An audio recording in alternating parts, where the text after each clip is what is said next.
Good morning, Dilbeer sir. Am I audible to you, sir?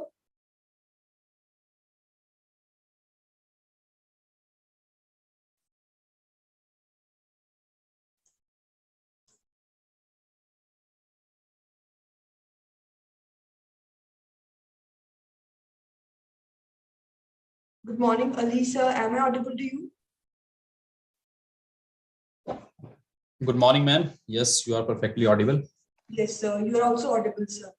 Thank you. Sir, do you want to give the sir that demonstration of the registration part, or is it? Yeah, I can give that. Just a second. Nitika, am I audible? Yes, sir. You're very audible. Morning, sir. Morning, Alisa. How are you? I'm fine, sir.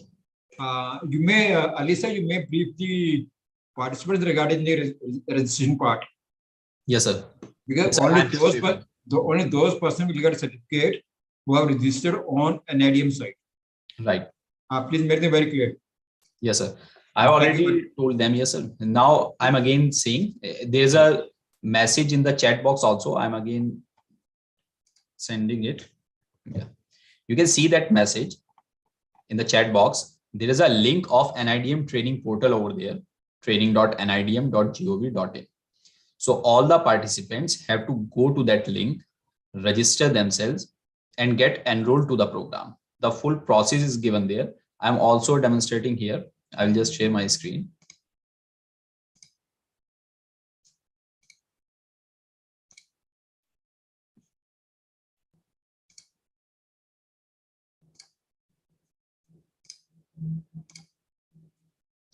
So you just have to go to this link. My screen is visible, sir? Yes, sir. Your screen is visible. Okay. Thank you. So this window will appear on clicking on that link, training.nidm.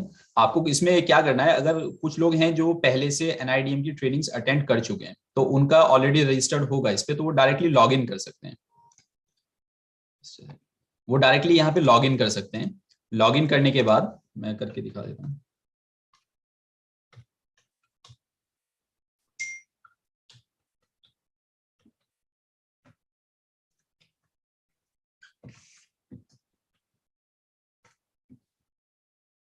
वो directly login करके upcoming events में हमारा ये programme search करेंगे। Actually मैंने पहले से enrol किया हुआ है तो मेरा एनरोल्ड इवेंट्स में इस तरीके से उसका नाम आएगा, online training on post disaster needs assessment PDNA and long term recovery. आप डेट चेक कर लें, 19 to 21 January, collaborating agency Mahatma Gandhi institute of public administration MG-SIPA। कुछ लोग मोबाइल से इसको खोल रहे हैं तो वो इसके एक्सट्रीम पे नहीं जा पा रहे हैं। जैसे कोई भी इवेंट होगा तो उसमें एनरोल नाउ का बटन एकदम एक्सट्रीम राइट में आएगा। तो आपको अगर आप फोन से रजिस्टर कर रहे हैं तो या तो उसको डेस्कटॉप व्यू कीजिए या फोन को लैंडस्केप मोड में करके एक्सट्रीम राइट में एनरोल नाउ का बटन आएगा, उसको क्लिक करना है आपको। जब उस पर क्लिक कर देंगे तो आपकी रजिस्टर्ड ईमेल आईडी पे एक कंफर्मेशन भी आ जाएगा कि आप सक्सेसफुली एनरोल कर चुके हैं और इवेंट आपका एनरोल्ड इवेंट्स में चला जाएगा यहाँ पे। उसके बाद जब इवेंट कंप्लीट हो जाएगा, आज जब कंप्लीट हो जाएगा तो वो इवेंट कंप्लीटेड इवेंट्स में चला जाएगा। वहां पे फिर आप फीडबैक फॉर्म सबमिट करके फीडबैक पे क्लिक करेंगे, एक फॉर्म अपीयर होगा, वो फीडबैक फॉर्म आप फिल करके सबमिट करेंगे। फिर उसके 2 दिन के बाद आपको सर्टिफिकेट वहीं पे मिल जाएगा। तो ये फुल प्रोसेस है सर्टिफिकेट का। जो लोग अभी तक रजिस्टर नहीं किया है, जिन्होंने जो कभी इस पोर्टल पे नहीं गए हैं, उनको ये लिंक ओपन करके यहाँ पे रजिस्टर बटन है उसको क्लिक करना है। ये फॉर्म एक अपीयर होगा, इस फॉर्म में सभी डिटेल्स डाल के उसको रजिस्टर कर देंगे। और एक प्रॉब्लम आ रही है कि उसमें लिखा हुआ आता है कि the user is already registered और समथिंग लाइक दैट, कि वो पहले से रजिस्टर्ड है। तो ऐसा हो सकता है आपने पहले रजिस्ट्रेशन किया हो सेम डिटेल्स के साथ, बट ईमेल आईडी आप दूसरी डाल रहे हैं लेकिन आपकी डिटेल्स सेम है, तो वो इसलिए वो अपीयर होता है उस पर। या तो आप पुराने वाली ईमेल आईडी से लॉगिन कर लें, बेटर वही रहेगा क्योंकि सेम डिटेल्स के साथ वो दोबारा रजिस्ट्रेशन नहीं हो पाएगा। तो आप चेक कर लें कि आपने पहले किस ईमेल आईडी से रजिस्टर किया हुआ है, उसी से फिर लॉगिन करके और आप आगे एनरोल कर सकते हैं। जो नए यूजर्स हैं उनके लिए ये फॉर्म फिल करके रजिस्ट्रेशन करने के बाद आपको फिर से लॉगिन पेज पे जाके उसको लॉगिन करना है और फिर प्रोग्राम को ढूंढ के एनरोल करना है। और वो एनरोल्ड इवेंट्स में आपका चला जाएगा, एनरोल हो जाएगा। आपको एक कंफर्मेशन ईमेल आपकी ईमेल आईडी पे भी मिल जाएगा कि आप सक्सेसफुली एनरोल कर चुके हैं। So this is the whole process. अभी भी किसी को कोई प्रॉब्लम आ रही है तो प्लीज पूछ लें। और रजिस्ट्रेशन सिर्फ आज तक हो पाएगा प्रोग्राम के लिए। जो एनरोलमेंट है वो इस प्रोग्राम का सिर्फ आज हो पाएगा, इसके बाद एनरोलमेंट नहीं हो पाएगा, विंडो क्लोज हो जाएगी वो। तो आज आपको एनी हाउ कर लेना है सर्टिफिकेट के लिए। सो अगर अभी भी किसी को कोई प्रॉब्लम है, कोई परेशानी आ रही है रजिस्ट्रेशन करने में, वो प्लीज पूछ लें।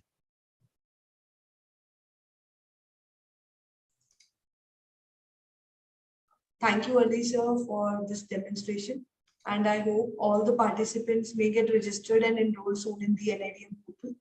Also, a list has been shared with you all in the WhatsApp group, displaying the names those who have been registered on the NIDM portal. Kindly do check after registration, you get enrolled yourself. Maybe the problem is that the participants are getting registered, but they're not enrolling themselves after that.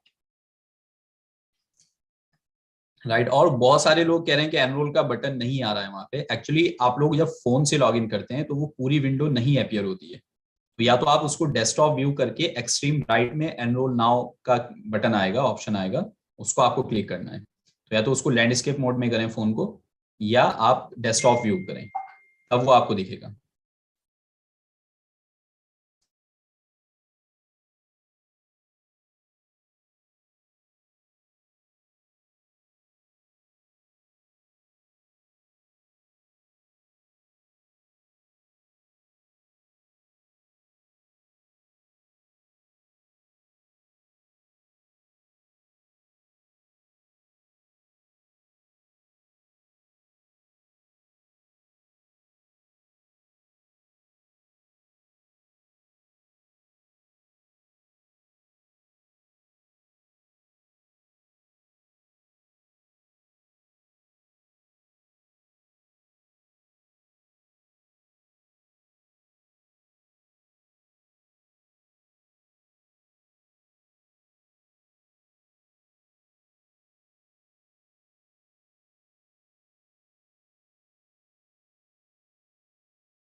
Miss Nitika Santosh sir has joined. Please make him co-host.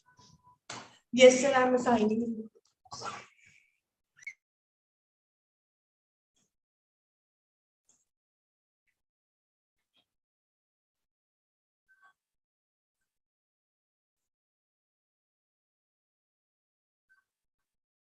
Good morning, Professor Santosh.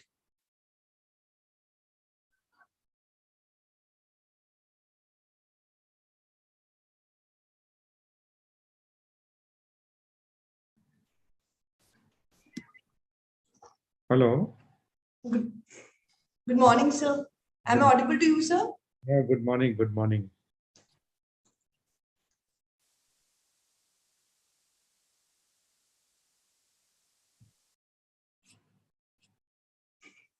Good morning, sir. You're visible now, sir. Okay. Morning, Professor Santosh, sir. Very good morning. How are you, Colonel Dalbir? Thank you so much. All good, sir. All fine, sir. Sir, Great. can we start, sir? Yeah. You start. Thank you very much, sir. Good morning, ladies and gentlemen, and all of our esteemed guests, faculty members, participants, and the participants who have joined from various states. On behalf of MHA and NIDM, I welcome you all for this last day, the third day on online training program on post-disaster need assessment and long-term recovery.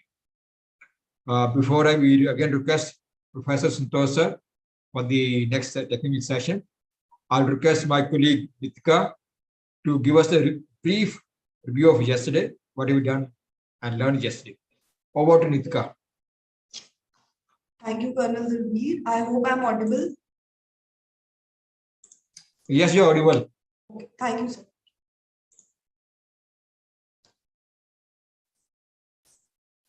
A very good morning to one and all present here. On behalf of NIDM and MHA, I extend a heartiest welcome on this third and the concluding day of our 3 days online training program titled Post-Disaster Needs Assessment and Long-Term Recovery.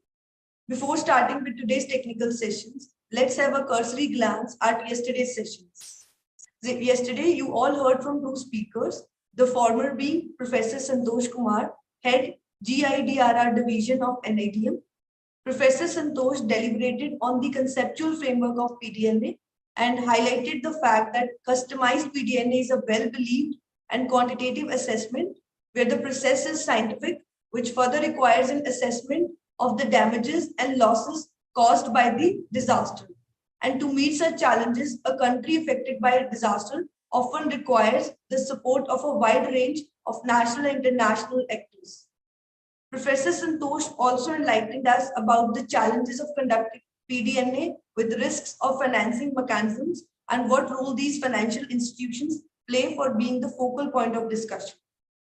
According to Professor Santosh, PDNA is a value addition in building resilient recovery, and the final output of the work acts as a guiding tool for investment planning for the states.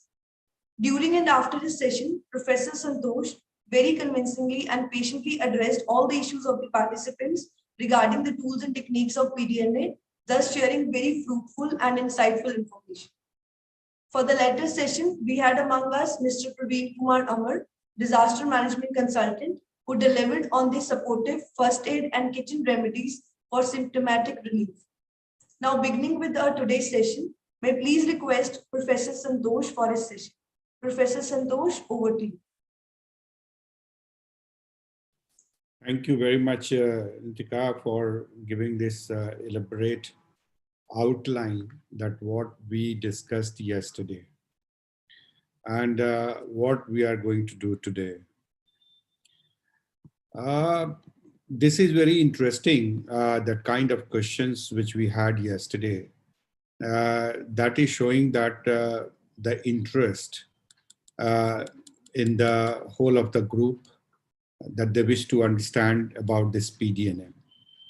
And very rightly put up that PDNA is a more scientific tool than as a kind of a guesstimate.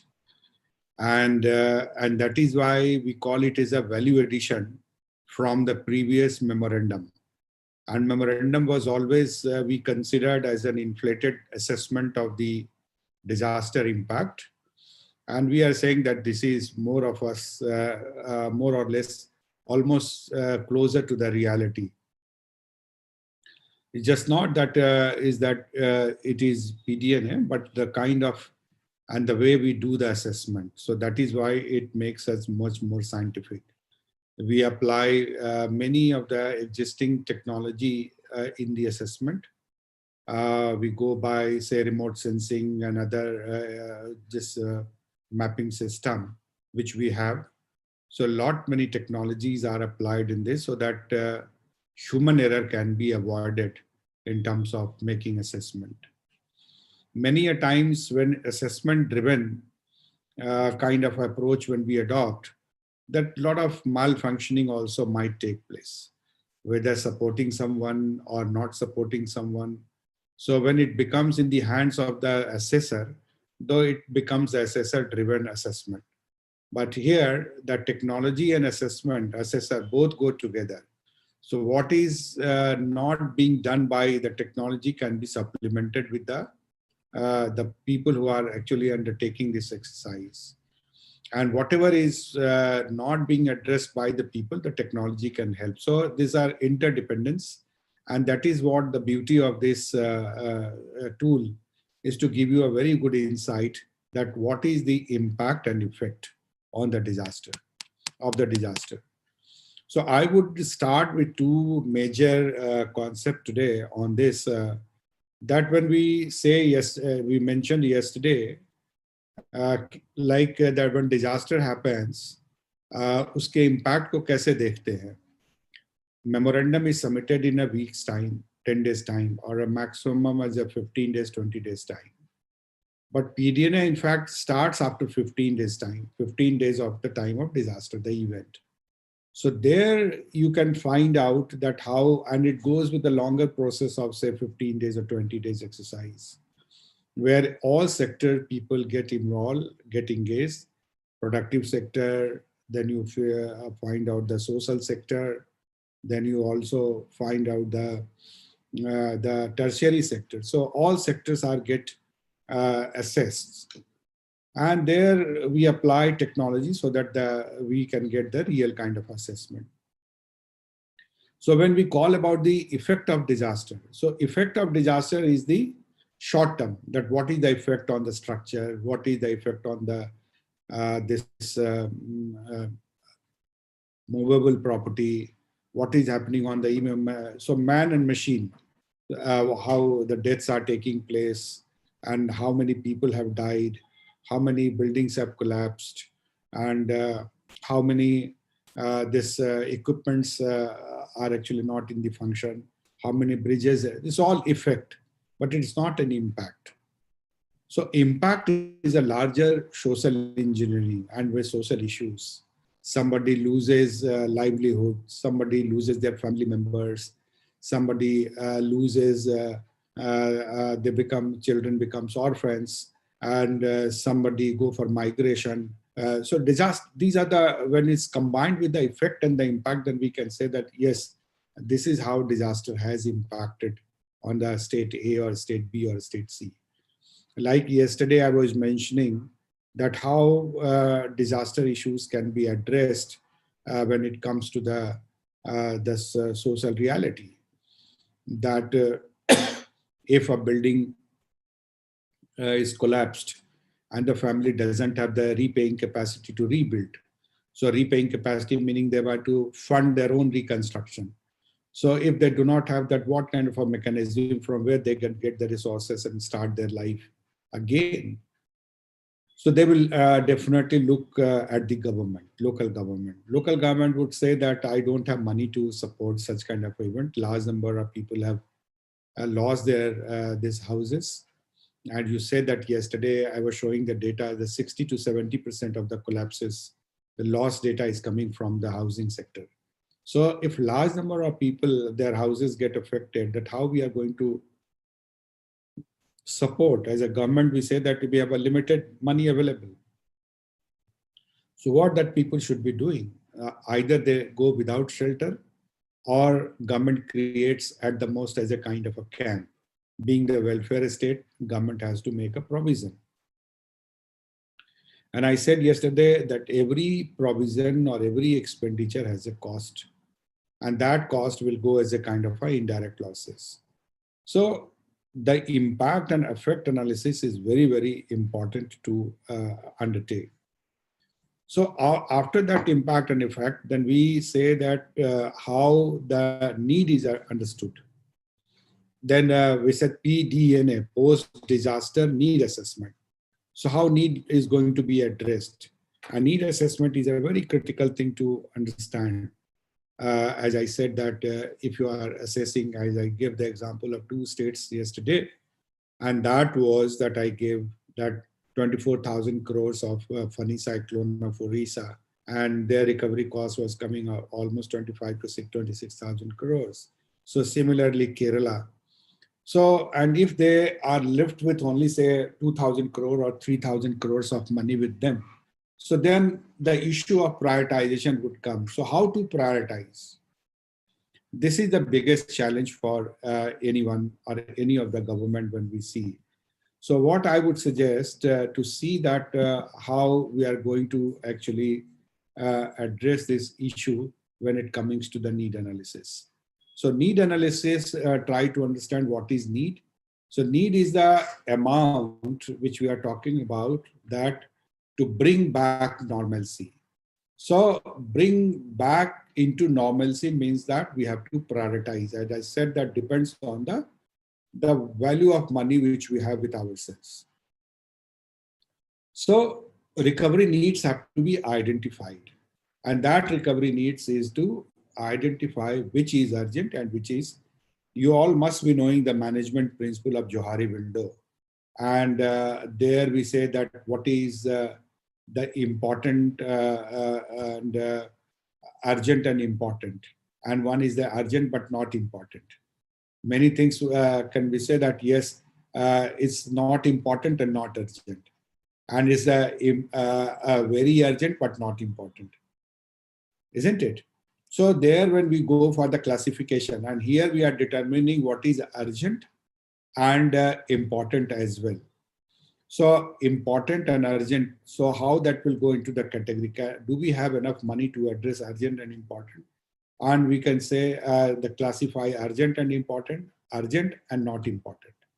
So both classification can be brought in here. So when they talk about the recovery needs, that we say that how that basic services like, which is very, very important for survival of the people. So survival of the people, any government can find out if they have a limited resources with them. They can very well identify that whether we should take this as a priority or we should, we can defer it for the say phase 2 or phase 3 or phase 4. So any government, they go with the priority of saving life, of disaster management. We say that life and livelihood is the most important. So government would prioritize that how to restore housing first. So across the globe, whatever the recovery has taken place, they have prioritized, the governance prioritized that people is much more important than anything else. So protecting their life, wherein that we can provide a protected environment. If their shelter is not there, where they will go and stay. So shelter becomes a priority. Then the moment you talk about shelter, then all connected thing comes in. Then you need electricity, then you need water supply. So you need power supply, then you need communication system, so and so forth. So the idea is to how to start that in the, say, any scenario of setting. Similarly, when we talk about different sectoral needs could be the road sector needs. What is the road sector needs? And when we say in India is that we know that we have a large number of people dependent on agriculture. So if there is a land deterioration or the farm products or the farm equipments, then we have to think that yes, that we have to restore the farm incomes, and that restoration would be possible only when we are providing these agriculture facilities. So whether machinery or any thing which is related to as a farm inputs. So farm inputs will go as a priority when it comes to the need assessment. Similarly, then when people are settled, then you think that yes, the roads are needed, the bridges are needed, and accordingly the transport system has to be restored so that people want connectivity. People wish to move from one place to another place. So that becomes the priority. So that is how we decide, as per the availability of the money, we decide the priorities. Otherwise, would have gone whole hog in one way of the full recovery program. But that is not possible because we always find a funding gap as a resource crunch. And that resource crunch happens because of the non-availability of funds. So in many of the recovery programs which we have seen in India, although not large number of recovery programs have been taken in the country, you can name and you can count on the fingers. So that is the planning which we try to do, that yes, without recovery, you cannot achieve that GDP. So this perspective, when it is brought, or then the people into governance at the policy level, they started thinking that need for the recovery is important. And when it comes to the need of the recovery, then how to go for the recovery prioritization. So need is always been as a major important portfolio in the long-term recovery and reconstruction.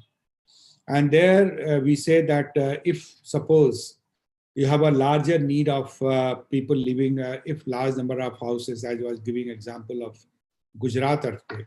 So what happened in Gujarat earthquake? Gujarat earthquake, we had millions of people got affected. And they were into living in the, either in the camps or in the temporary shelter. In the tsunami 2004, which happened in large number of 7 states got affected. Tamil Nadu, Andhra Pradesh, Kerala, Puducherry, and many more in Karnataka and other states. So what they were having, like say the district in Tamil Nadu, say Nagapattinam or Karaikal and others, district Andaman Nicobar and others, you see that recovery program, how it was taken up. So if you start looking at those things, then you can understand very well that what is the people's need. So if they are spending larger time in the temporary shelter, then you have to provide facilities, temporary facilities at the temporary shelter. And every day has a cost. So any government would like to bring them into the quick move from the temporary shelter to the permanent shelter.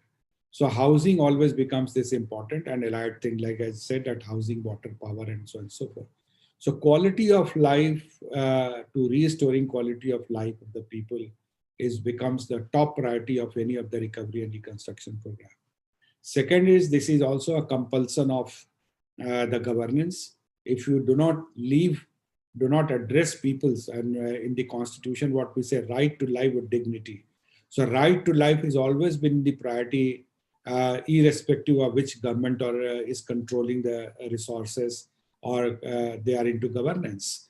So this is the principle of disaster long-term recovery and reconstruction, that people-centric, make people as a first choice, and try to, when people, if they are there, then any other things are related to them would be requiring. So if that people are not there, nothing is important. So that is why it has been taken as a top priority, that people's need. So housing becomes that as a kind of a top priority. So when we plan for reconstruction, that housing reconstructions becomes that very, very important. And then connected other relative things becomes very, very important. So like I would give you one example, like if you have a situation, any government, when they see that roads are also not working and that is affecting economy, goods are not getting transported from one place to another place. One place is surplus, another place is into crisis. So how to bring that normalcy in this scarce place? Unless and until people are in a position to transport the goods from X place to the Y place. So that, and if we don't do, the prices, that inflation would be very, very high in the scarce zone. So there the government has to strike a balance, that we see that, that we have to also restore the flow of the goods and services to the affected areas. So that is how every day we try and plan for the differential need of the states and of the people. say, so that is why we said that transport and road connectivity is very, very important. And many a times we see that suppose that 10 kilometers of road has to be prepared or reconstructed.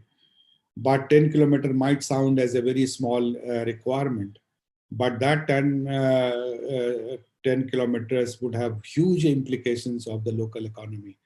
Maybe that because of the diversion, and that diversion might be taking, if you start looking at the other cost, so that increased mobility costs of the people, then also the petrol and diesel costs, and also the wear and tear costs. So many things. When you start accounting every expenditure, then you will find that there is a huge complexities in even if we don't count that, and then how to come as a financial decisions which have to be taken. So that becomes very, very important in the context of long-term recovery and reconstruction. The third thing which becomes as a very, very important thing in terms of preparedness and mitigation, we say that build back better. So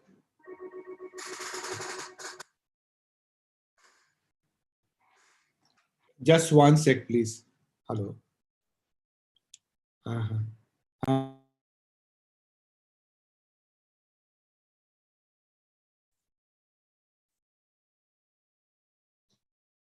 professor Santosh, मैंने आपका mic mute पे डाल दिया था, आप unmute कर लीजिए. So now this is very, very important to understand that how we go for the need assessment. So need assessment will basically depend on that what is the people's priority, and accordingly government decide. And that will determine the size of the recovery.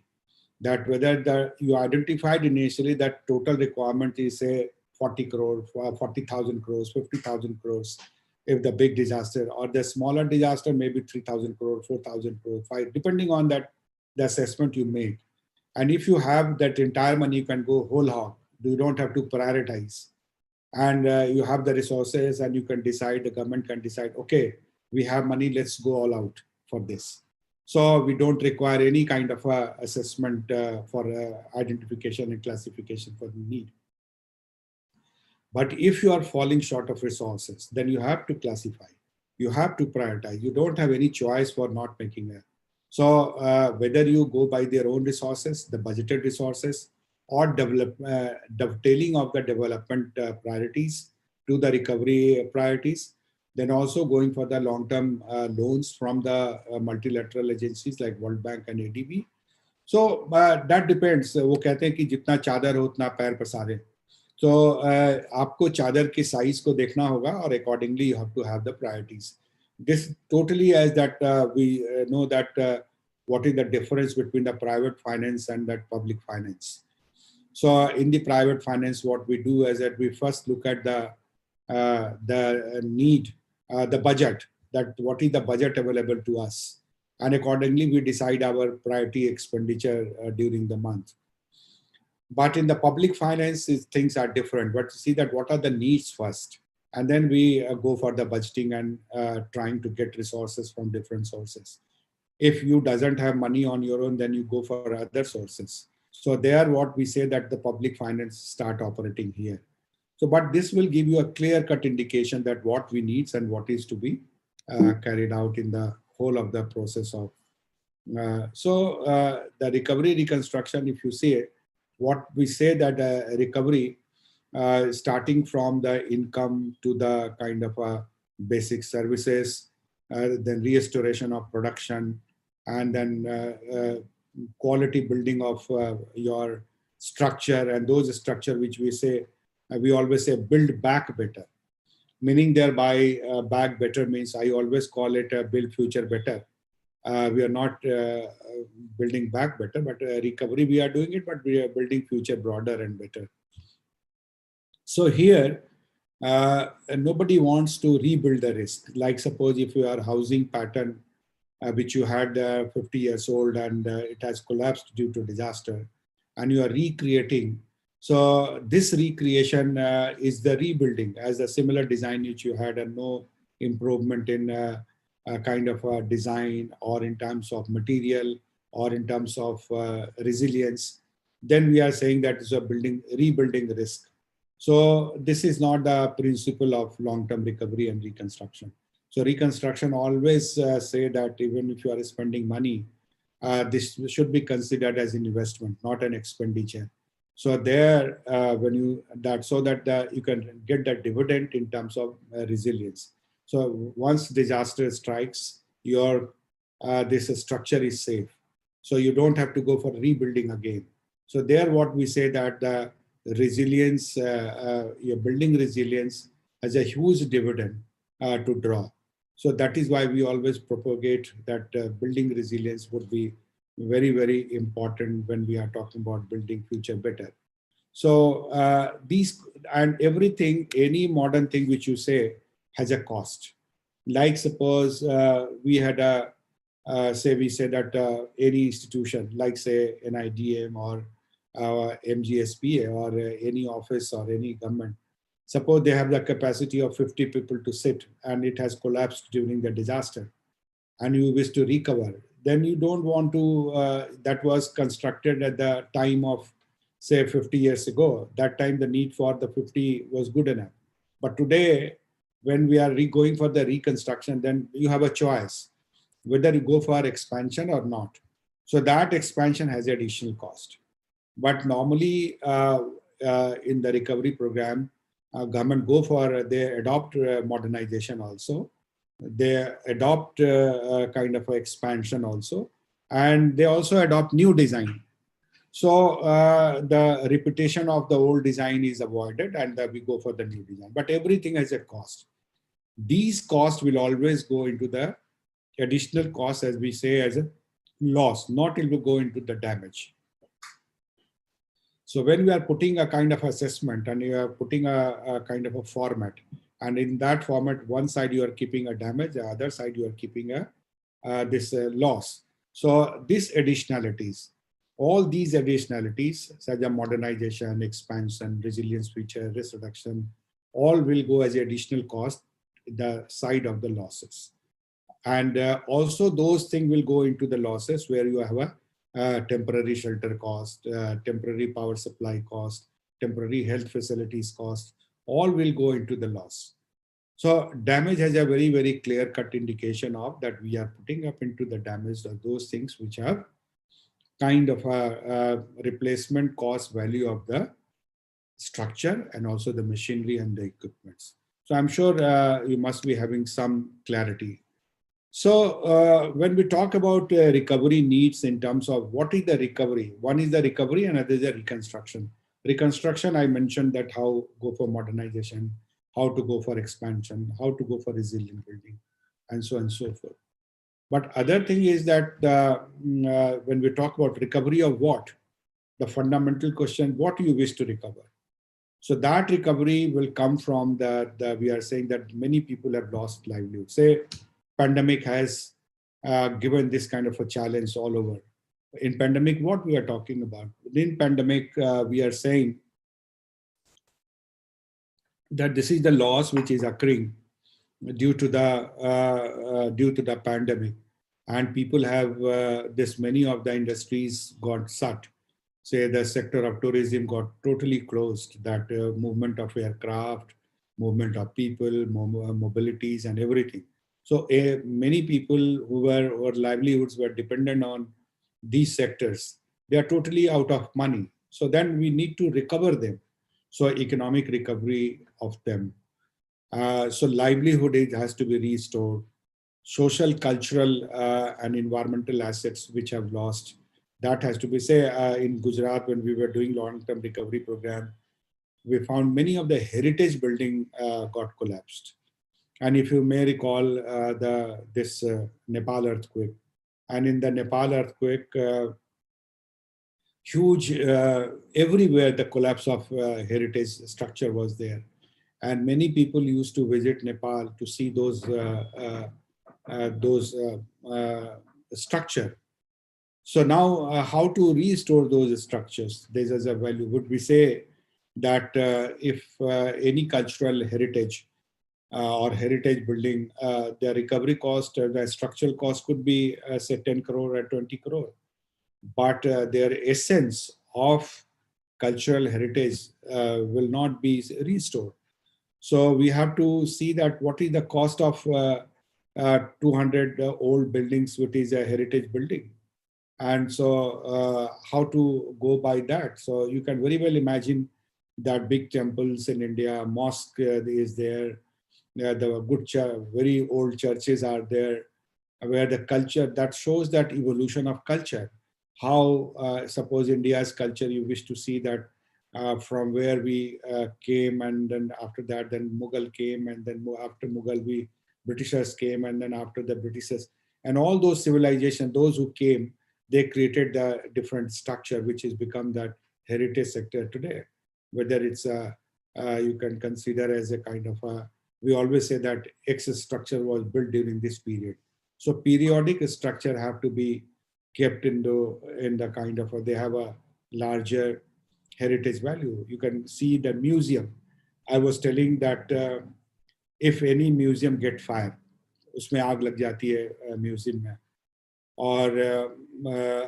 और museum में आग लग जाती है और वहाँ पे उसके क्यूरेटर हैं, उनको कैसे पता है कि हमारी बिल्डिंग प्रायोरिटीज को अगर इवैक्यूएट करना है उनके, तो लोगों को तो इवैक्यूएट करा लेंगे, लेकिन जो उसमें गुड्स रखे हैं और जो म्यूजियम में चीज़ें रखी होती है बहुत पुरानी चीज़ें होती है, very old kind of a cheese, and those things that has a very priceless value. You can't even quantify the, कोई 1000 साल पुरानी चीज़ें हैं, कोई 10,000 साल चीज़ पुरानी है, लेकिन आप उसमें कोई प्रायोरिटीज ऑफ इवैक्यूएशन कुछ किया है क्या? आपने देखा है कि हमें पहले पेंटिंग उतारनी है या स्ट्रक्चर उतारनी है? वो किसी भी म्यूजियम में इस तरह की प्लानिंग है या नहीं है? That is to be seen, and that has to be seen in the entire perspective of recovery. So response के साथ recovery linked है. So that is what we say as a, that depends on the prudent of the governance, prudence, that how government thinking prudently, where they in a very, very prudent manner to restore that whole cultural heritage, the whole economy, the whole physical environment, the cultural environment, and so on and so forth. So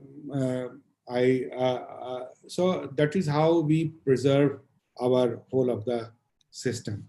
And reconstruction on the other side, if you see that reconstruction is largely related to the restoration of critical infrastructures, health, education, roads, bridges, and so it all have to be rebuilt. So that is the principle of, based on the principle of sustainable development. Principle of sustainable development is what? That every structure which we are creating, that has to sustain and have to give this, we have to get the dividend. Like जैसे आज मैं कहता हूँ ये disasters में ये सारे loss assessment हो रहे हैं, ये क्यों हो रहे हैं? Why it is happening? We keep asking these questions, that Uttarakhand में इतनी बड़ी त्रासदी हुई, and why people have lost so much.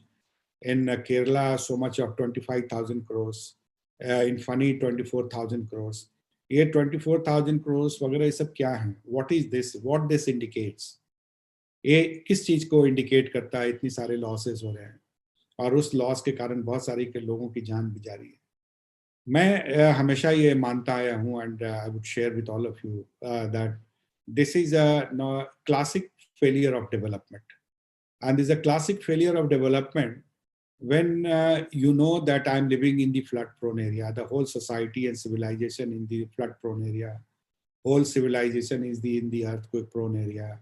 You have the history of earthquake, you have the history of flooding, you have the history of cyclonic storms. So when we are making a plan, like any plan or any building or the roads or the infrastructure, we go for the factors, different factors for making building resilient. We say that कि हाँ ये earthquake आएगा तो नहीं गिरेगा, ये flood में ये affected नहीं होगा. तो continuum of service would be restored and it will continue giving the services for which it has been designed. आप हमेशा बिल्डिंग में देखते हैं कि they give this project proposal, जब DPR हम submit करते हैं तो ये कहते हैं कि that the building will give X, Y, Z kind of a benefits, and this benefit would be uninterrupted benefits, and this benefit will go for so number of years. Other तभी projects आपके approve होते हैं. लेकिन अगर ऐसा हुआ और ऐसा नहीं हुआ, अगर आप स्टार्ट करें जितने स्ट्रक्चर गिर गए हैं उसके DPR को निकालें और उसको start evaluating those things, that what were the promises made during the DPR, or आज वो building क्यों गिरी. Then you can go in a different penal provision also, that आपने जो promise किया था वो हुआ नहीं, so क्यों नहीं हुआ. And I'm saying this is my as a total personal viewpoint. I'm not saying that it has to be there, but I always, if I have to say, then I will say yes, there should be a penal provision in terms of identification of loss if it while construction, and if the DPR has ensured and promised something X, Y, or Z benefit for number of period, and if it is falling due to disasters, then many of the argument will come that disaster ko account for nahi kiya tha, so we have not made any promise taking the disasters. Then the governance will say, make sure that next time, if this was not there, next time we will ensure that account for that disasters and give that promises. So that let us challenge the technology also, let us challenge the engineering also, so that unless and until we pose those kind of challenges, that people will not come out from the comfort zone. So that we have to challenge and we have to take them out of the comfort zone. Then probably we will have a brilliant, resilient model. And then when we disaster, even if disaster happens, we will not see that much of damage and much of the losses. So that is the beauty. And then that's what we have used this word sustainable development. This is the meaning of sustainable development, that ensuring construction is adhering to all those norms which has been prescribed in the local building bylaws. And if that building bylaws has not incorporated disaster features, then we have to go relook, revisit, and then redefine your building bylaws so that the extreme losses can be covered. So that is why I was coming into that. This is not only the recovery and reconstruction, but it will also help you planning, implementing recovery, and also planning development for the future. So how it will help in developing for the future. So this is very important to understand. Like suppose you do not have resources today and you are planning. So we said that priorities to be made. But if certain things have been given on the priorities, but certain things you can take up in the new budget time, and then what have been not been addressed there, you can readdress, you have the re-opportunity. Again, you have got the opportunity to address in the development sector. So normally when we are planning for recovery, we see that what is the pre-disaster baseline,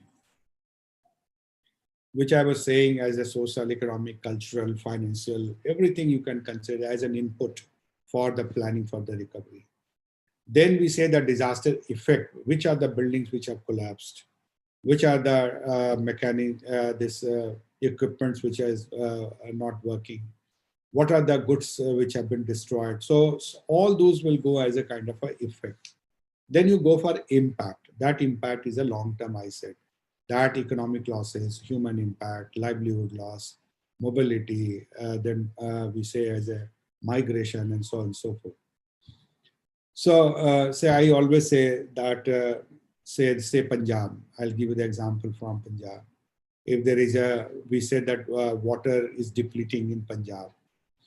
Punjab is coming from the water surplus state to gradually converting into a drought-prone state because of the water level is going down. And when we plan for 50 years, Punjab is not going to die for 15 years or 100 years. It will continue forever. So if people have to survive, that we have to plan now. And then we have to see that how it will go as a kind of a. And then if one suppose you go into the drought prone area, and then people who are dependent on agriculture, they might have to look for other alternatives.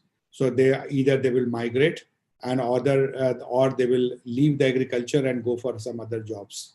Governance has to see and visualize 10 years, 20 years ahead of time and try to plan that. If they are thinking today that it might convert into a kind of a drought, so how that drought situation can be averted and it can be made. So the other facilities which have to be required that can be brought in these states. So when we are planning for such kind of a disaster and also building for resilience, we can think of how the geophysical environment in the local area is changing. We are talking about climate change today. So when the recovery, when we are talking about that can be made a green recovery. So whole world is talking about green recovery. So anything which we are saying should not lead to the carbon emission, whether the building material which we are using, we can say that, or the steel which we are using.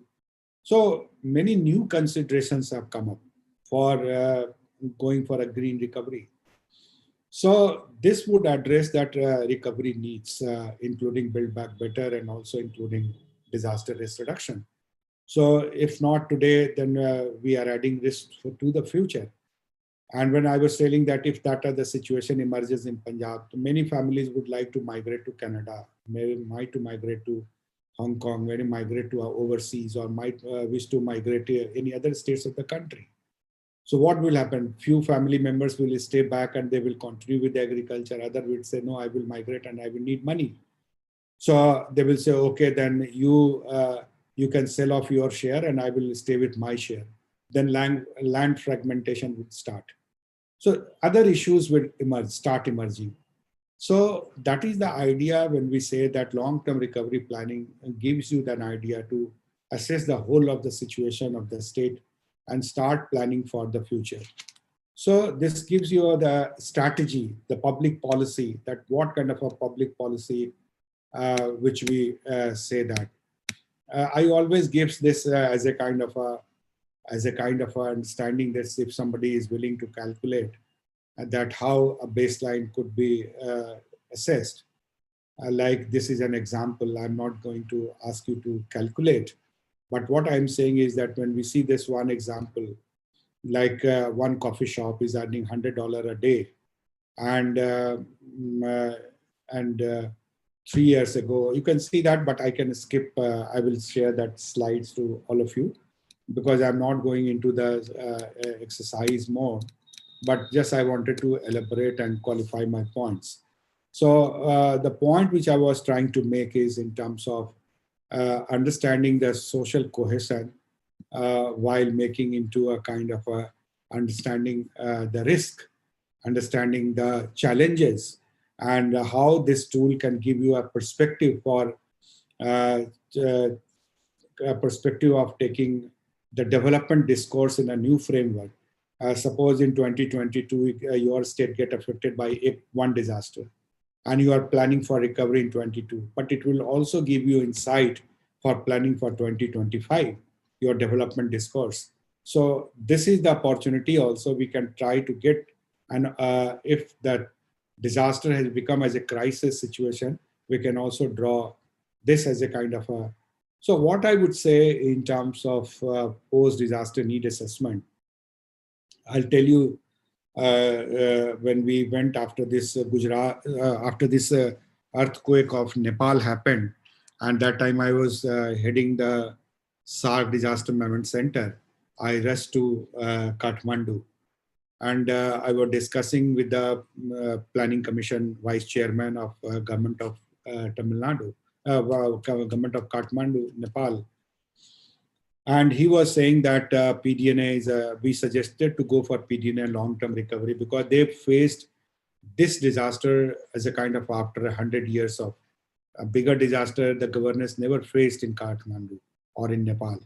They could face the smaller disaster. They never faced a situation where the this plane was not landing, the airstrip was damaged totally. So there they had to prioritize that whether they should go for the airport recovery first, or there they should go for the housing recovery first, or there they should go for X, Y, or Z kind of a recovery. But seeing that the Kathmandu or Nepal is the landlocked state, landlocked country, so government of Kathmandu or government of Nepal decided that they have to recover this airstrip first because they wanted to be connected with the global community. Immediately, the support or the help was rushing to government of Nepal. So they wanted to restore that. So that immediate recovery planning went on the restoration of. So that's what I am saying, that depends on the local conditions. What is the kind of challenges it is throwing there. Accordingly, recovery plan, one set kind of a one size fit to all will never work. But overall, it will give you a perspective that how one should plan for. And there, when we talk about the planning, then you can think of that how such kind of a restoration can be designed. Overall, when we say that PDNA is a process for assessment of impact, assessment of effect, both assessment of damages, assessment of loss. And this is much more on the high-end application of technology and in a much more transparent manner, so that reliability of this report is there. So if you go to any funding agency after doing the PDNA and submit it to them, they will rely on the loss data, what you are raising and what you are posing to them. But if you go by a memorandum way, what we used to do earlier, or many of the states are still doing, and if you go with that, nobody will trust that data. And so nobody would come eagerly for funding recovery. So that is why it is suggested, go with the transparent manner, go with the application of technology, and make assessment very scientifically based. So that when we are saying scientific based, meaning thereby that you are bringing transparency and also bringing accuracy. So that will not have an inflated or deflated data. So that enhances reliability of the document which any government is posing for the long-term recovery. And then it comes to the planning for the recovery. And that planning for recovery, the assessment of need. And need comes into the form of that recovery needs and also that reconstruction. So there it comes to the prioritization. And I said that important and urgent, and other is important but not urgent. So there you can classify depending on the resources, and this can be taken in different phases. Phase one, you can start with 50 crores also. You can start with 100 crores also. You can identify your priorities and start putting up your money. So it's not necessarily that 25,000 crore, if you have assessed, you need all 25,000 at one go and start your recovery plan. No, that is not needed. Even if you start with a small budget, because people's lives should be addressed very quickly. The people's inconvenience is to be addressed as the top priority. So that top priority can be brought in by the governance when they are engaged into the long-term recovery process. They should not be waiting for the larger budget to come or the next budgetary thing would come. So thanks to the 15th Finance Commission, that 15th Finance Commission has given allocated this money for the states, that there is a provision of long-term recovery and reconstruction funding. But with one rider. If you go with the memorandum, probably, again, I said that trust is not there on this document because of the inaccuracy. So you have to have a kind of a PDNA, which is a much more trusted process. And government also recognizes it. Other than the multilateral and bilateral organizations, Government of India has also given this as a rider, that 15th Finance Commission. If you are any government, any state government is willing to go for X recovery amount from the Recovery and Reconstruction Fund, you have to put up PDNA first. So almost for accessing this fund, PDNA has become a kind of a mandatory requirement. So that is why we are saying that any state government should not get dependent on the expertise which are available with the national government or UN or any World Bank or ADB, that immediately they should start building their own capacity. They should have their own people doing this PDNA, and they should start doing it with a more transparent and kind of a very authentic manner, so that the benefit can be given and any state government can feel confident that whatever the data which they are putting up to any of the agencies, whether the central government or it's to the bilateral, multilateral agencies, their confidence should be very high that yes, whatever they have made is the kind of a real. So anybody wishes to go for ground truthing, that can also be done very easily. So here the whole concept which gives you the confidence for recovery. So I would stop here, how that PDNA process can help you in designing your long-term recovery and reconstruction program with the prioritization and the process that how you should start. Damage and loss assessment is also to be done. And when we are doing any team, each sector should be doing their own damage assessment, their own loss assessment. At once, say that Office of the Relief Commissioner, they collate the data and they come up with the aggregates from collecting from all the sectors, and that aggregates will form the place the second stage, which the Department of Planning in the state government can take up these loss data and can think of that how state domestic products are getting affected and how much loss it has occurred. If they don't go by recovery, this is the implication on the development path. So there is a very good decision-making tools for designing and taking development decisions as well, rather than just focusing on the reconstruction and recovery needs. So I will open for this question and answer. Nitika, if you have any question, I don't know whether it has helped participants to understand and I'm able to communicate with them or not, but that will depend on the questions which they might have with themselves. Thank you. Thank you, Professor Santosh. Firstly, I would like to thank you for the informative session you delivered. And it has really helped us perceive the needs, recovery and reconstruction being the pillars to build back better. And so your talk was particularly appropriate at this time when we are considering these times as an age of concurrent disasters, sir. Thank you very much, sir, for your enlightenment on PDNA, sir. Thank you. Sir, we have questions. 1 to 2 questions are there in the chat box. One is by Sutanu Kumar. He's asking, sir, what is the difference between livelihood recovery and livelihood reconstruction? Livelihood recovery is related to creating employment immediately. That is the livelihood recovery. And livelihood reconstruction, that any structure which is dependent, which is to create, like suppose you are creating infrastructure, and that is also leading to a livelihood restoration. But many people will get engaged into that. So that is reconstruction leading to livelihood. And any other reconstruction which is independent of that of reconstruction, that there you have to create that employment opportunities.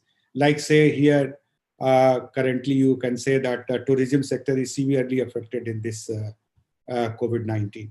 And there is nothing to do with the reconstruction. So here the livelihood recovery has to be done. So livelihood recovery, how it is to be done. So there is a kind of you have to pump in more money for creating employment opportunities.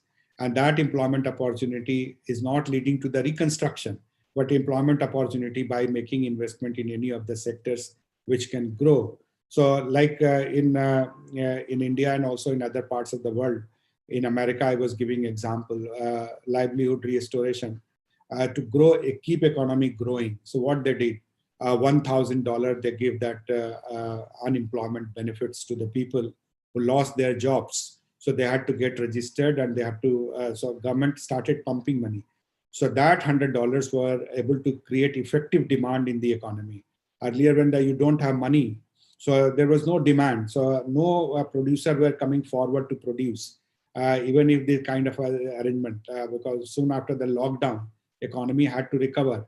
But even that, the people, those who were entrepreneurs, they were running those kind of things. They were not having much enough money to pump in. So government also gave money to them as a kind of we always say, as a support to entrepreneur.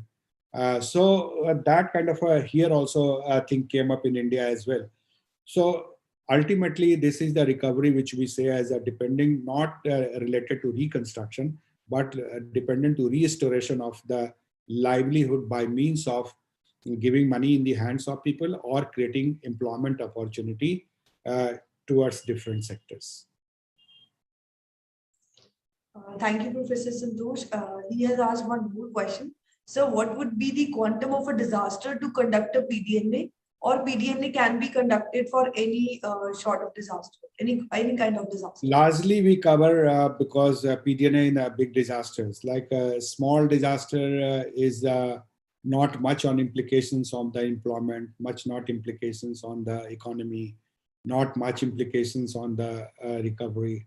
That can be taken care of with a small, but that depending on that, if it is the size, we would go with the district size.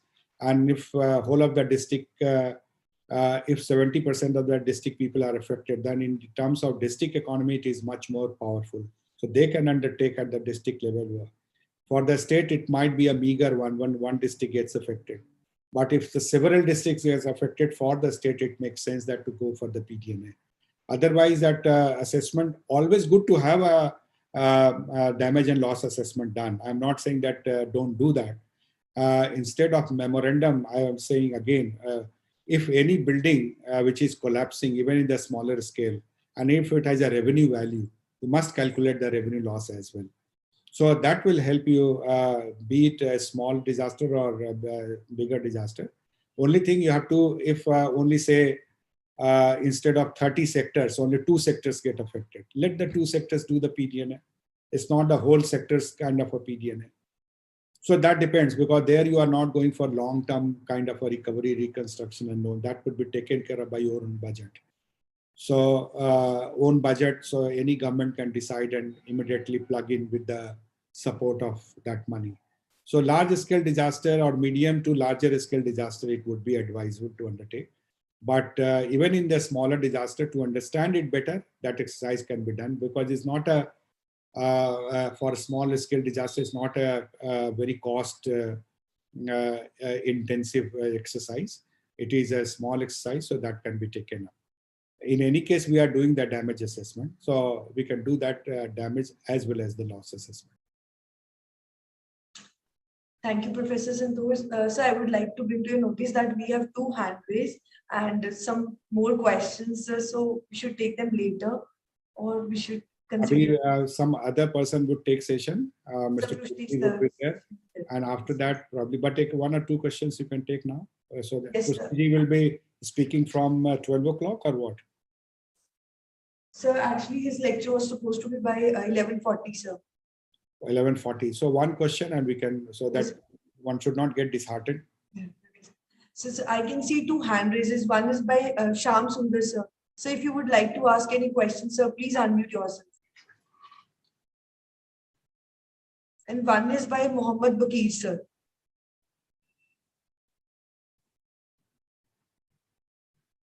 Shyam Sundar, sir, and Mohammed Bakir, sir. So in the meanwhile, they're unmuting. I can ask the another question by Dr. Sujay Lakshmi. He's asking, what is the correlation between recovery and reconstruction? As reconstruction with advanced disaster reduction mapping will reduce chances of recovery in future. So both are interconnected, recovery and reconstruction. One is that when you are restoring your infrastructure, that is reconstruction, and that will start give you the flow. The moment the stock is damaged, when we are restoring the stock, say whether the health or whether this industry or anything which has a revenue value or service value, the moment you restore, it will have a recovery process begin in terms of they will start giving you the benefits, and that benefits would be counted in terms of the dividend, and that dividend will come as a form of revenue or service to the people. So that helps in, and that is the recovery. So the society, which we say that earlier position where you were, you are coming even better than before. So that is the recovery, or you can come even up to that level where you had before after this collapse of infrastructure. So both are interconnected. Recovery can be started with the help of the reconstruction. And many of the recoveries are not related to the reconstruction. You can bring recovery, as I said, in the livelihood without even going for the reconstruction. So that simultaneously can go both and also can go parallelly. And sequential can also be taken up. Like X is taken, then Y will also come to it. Thank you, Professor Santosh, for your convincing answers. So as our chat box is flooded with some more questions, so I would request the participants that Santosh sir will be there with us after the second session, and we can, as the time allows, we will take your questions. So I would say that we were saying that a lot of technology is to be used in this, and to make it transparent, more authentic, more are near to the kind of a reality, the assessment. And Mr. Prusty would say that how they have been successfully could do in some instances in the assessment. So let us hear him. Thank you. Thank you, Professor. I welcome Mr. Prusty also on my behalf, so that and his team to share his thoughts and experience. Thank you. Thank you, Professor Santosh. So as Santosh sir has already mentioned, now to excite you all on the application of drone technology in PDNA, we have among us Mr. N.N. Rushdie. Sir is the mentor cum director for Center for Development and Disaster Management Support Services, a strategy center. Mr. N.N. Rushdie, being the president of Humanitarian Aid International, is also the chairperson Vision Spring in International India. Sir is a board member for Coalition for Food and Nutrition Security India and Digital Green Trust India. It is a matter of great pride sharing with you all that Mr. Rushdie is the founding chairperson of Sphere India. A very warm welcome to you, Mr. N.N. Rushdie. May I please request you for your session, sir. Ms. Nitika, Ms. Aditi Ghosh will share the presentation on behalf of Rushdie sir. So please make her co-host. Yes, sir. Ms. Aditi Ghosh. Yes, sir. I have assigned her the presenter privileges, sir. Okay. Thank you, Nitika. Thank you. Am I audible? Yes, sir. You're very audible and your presentation is also visible to us. Thank you, Nitika. Thank you, Professor Santosh Kumar.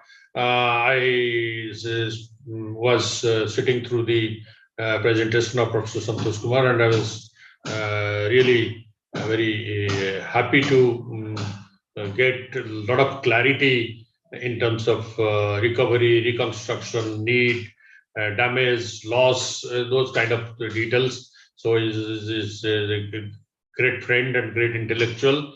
So I'm sure he's leading the PDNA process in the country, is unfolding a huge knowledge management process so that our assessments for future are going to become much more meaningful. So I will like to spend next. Thank you so much for kind words. Thank you, Professor. I'll spend the next 45 minutes or so in explaining how technology can be used in the process of this PDNA. And before that, I'll give, and let me introduce my colleague, Mrs. Aditi Ghosh, who is the Regional Director of Handicap International. And she has been working with me for over decades on disaster management. And she is also infrastructure specialist. And she has a great passion for technology application in the reconstruction recovery process. She was the former director of disaster management in Care India, who succeeded me indeed. So I take pleasure in introducing him, and he will assist me. He will also assist me in responding to some of the questions when it comes. She will run my presentation. So Aditi, over to you. Thank you, sir. Hello, everyone.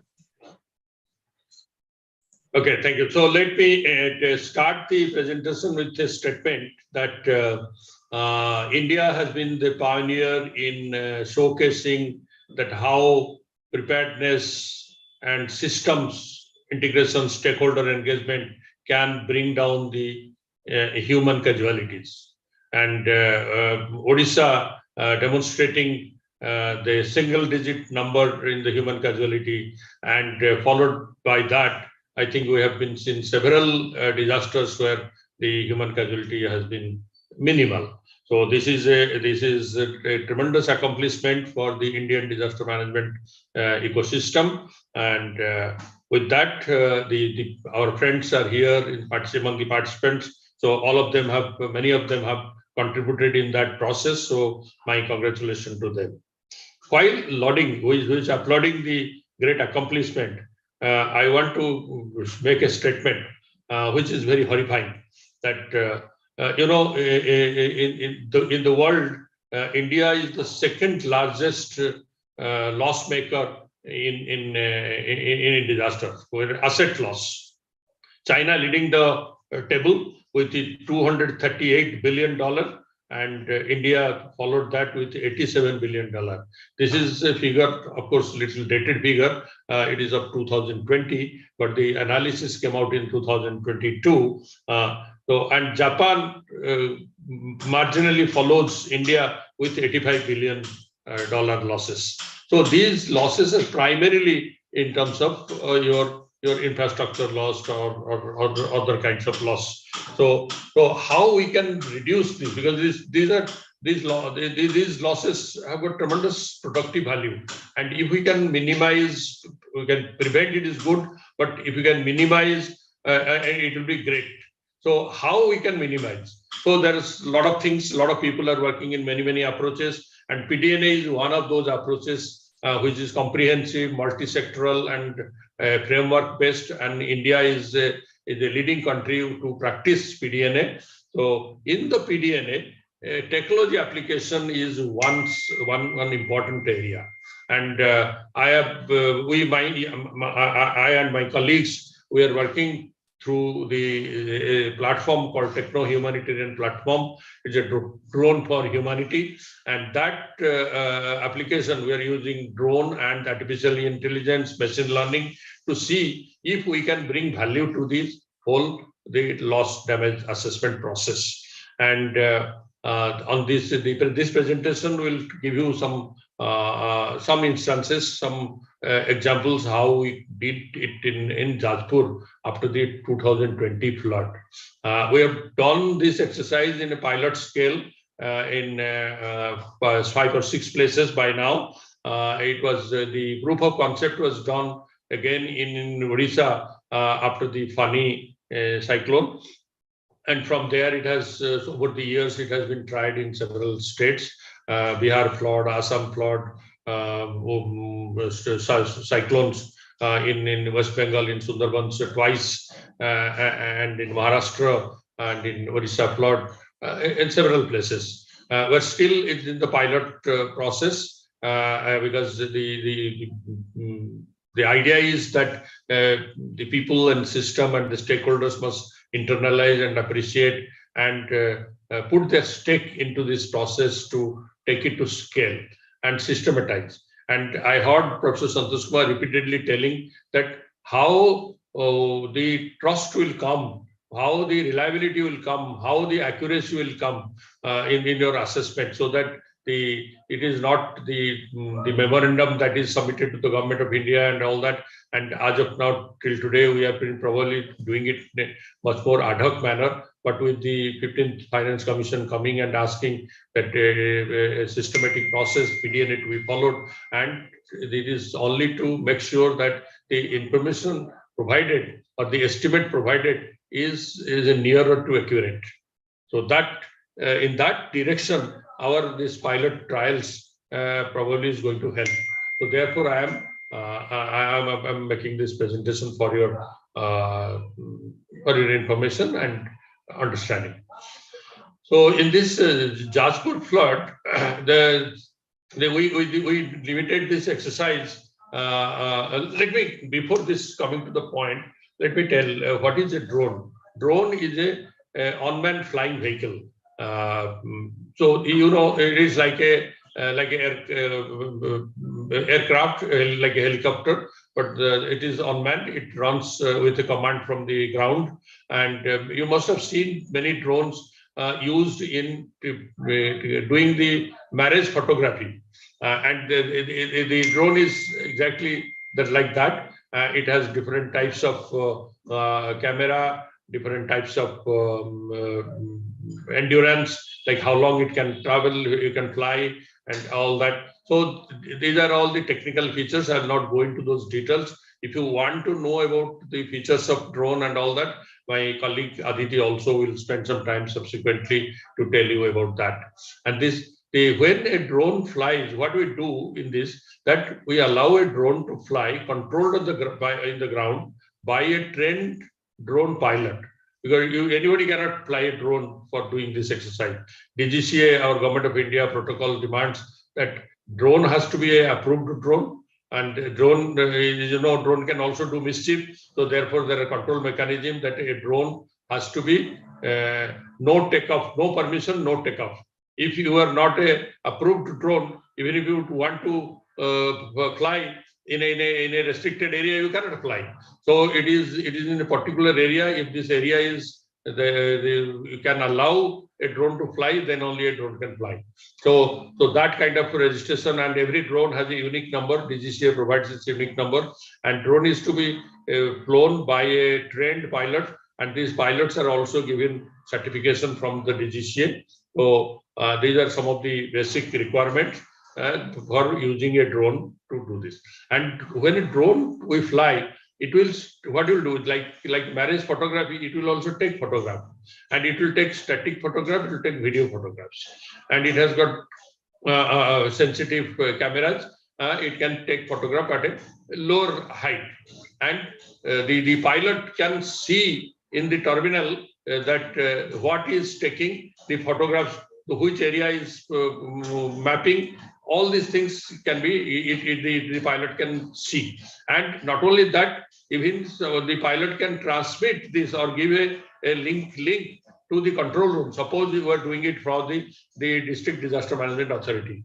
The pilot can give a link to the District Disaster Management Authority control room, so that when he is doing the assessment, or he or she is doing the damage assessment using a drone, the control room guys can also see in their computer, in their system, that where the flying is taking place, what are the areas they are doing, the simultaneously they can see that. And all these photographs and videos are stored, and this can be stored, and these are called raw data, and this raw data will be processed. It will be processed to give various dimensions, various informations. That we say that by the drone we can capture 3D images, and these 3D images will help you in making the analysis.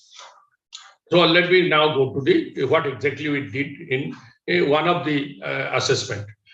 This is in Jajpur, and where there are two panchayats we tried to cover. This is Balibili and Ratangiri, and there 2 lakh people got affected, and a lot of trees were submerged, and a large patch of farmlands were submerged.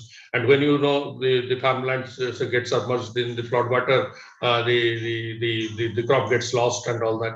So then from there we'll be able to estimate the crop loss also. Then both urban and rural infrastructure, power, water, road, communication was heavily damaged, and social infrastructure like school, college, health centers, Anganwadi centers are also damaged. Local markets are destroyed, and then the embankments. You know, in the flood, the embankments are the main casualty. So the embankments where the breaches took place and all those things, these also the drone could capture. So in fact, many times I also advocate that in the monsoon season, pre-monsoon season, there should be embankment surveillance. If you use the drone and do a rapid surveillance of the entire embankment, because the embankment breach is one of the main cause of the flooding, and embankment breaches because of poor condition, and embankment also breaches because of human interference. Because many times people also break the embankment to get access to water, river water and all that into the field, and when they restore the embankment, they don't do it properly. So those are the weak points. So therefore I say that if you do a surveillance, you will be able to know what are those weak spots in the embankment that can be immediately handled, so that in the flood season, in the monsoon season, the embankment is relatively safer. That is embankment, pre-monsoon embankment surveillance I advocate. So when we did this exercise in Jajpur, it was not a smooth exercise. There were several challenges. The access was bad, and the communication network was also not very good. And on the top of it, because it was COVID time, so the people deployment and visiting and the restrictions and all that, indeed, some of our team members also got affected by COVID, and they were subsequently treated and hospitalized and all that. Some of our local NGO volunteers also got affected. And then the concrete information regarding the boundaries, the village boundaries, the area boundary, all those informations we couldn't get hold. But I'll tell you how it should be able to get hold, and how you can do the ground truthing, which Professor Santosh Kumar mentioned a couple of times, that there is a need of ground truthing. So So let's talk about these key features of drone-based assessment. Next. So I'll not take much time on this because our main task this session today is about the assessment. So, but I'll just give you an understanding that what drone can do. It can do pre-disaster, micro drone surveillance and mapping. Pre-disaster, like I was giving an example of the embankment surveillance kind of thing. So it can do. And then emergency monitoring during the disaster also drone can be deployed to identify where the area of what are the hotspots, where the difficult area, where the people are hold up, where the people are not able to come, and where the emergency relief has to be immediately supplied and all that. So these are during the emergency. It can be during the disaster. It can do. Now even also the technology has also developed. Government of India has also allowed. We can make use of drone to do the emergency drop. Suppose in a very remote area, even boats are not able to go and things like that, and we want some people are not able to get food or water. Even the drone can also go and drop these emergency supplies in that place. And in fact, we were during COVID time, we also tried to experiment if we can transport some of the medicines also. Can that time government there was no permission to transport anything through the drones, but we tried to experiment, and in fact we tried to drop flower petals at least to demonstrate that the drone has this capability and can be done. But now even these things are also coming into practice gradually. In many countries it is being done, and I'm sure in the course of time we'll be able to do it in India. So we deployed 2 drone teams, and we tried to cover about 23 locations, and our operation continued for 5 days. And drone collects information, but at the same time, drone, I always tell that drone collects the intermediate meso level information, whereas satellite collect macro level information, and at ground level we get micro level. So at 3 levels we get these information, and the accuracy and the correctness and appropriateness will improve if all the 3 levels of data are integrated or aligned. And these are possible. Technically, it is possible. Satellite data are possible. Both common access information is available. Even some of the data you can also purchase from the European satellites and our satellites, our ISRO and our NRSA also we can get information that will give you information about what it was there before and what the situation has happened after the disaster. So you get these two comparative information, you get mapping, you get, and then through the drone you get a targeted information in those affected area. You get because it's a low height flying object, and it takes very accurate photography and image and also video, which can be through the technical process, which can be the technology, it can be processed to create 3D pictures, and thereafter it can be estimated. And then the ground level information there, your cadastral map is there, and your BULEC, the government land data are also there. So you get all these informations, and you triangulate satellite information, drone information, and your revenue information. All these 3 informations, when you triangulate, you will get a much better result. All these things are all in work in process. The system and process protocols are going to come in course of time. And this is a picture when the white spots you are seeing, that through our drone we were able to locate. These are these locations which were mapped in this exercise. Next, Aditi.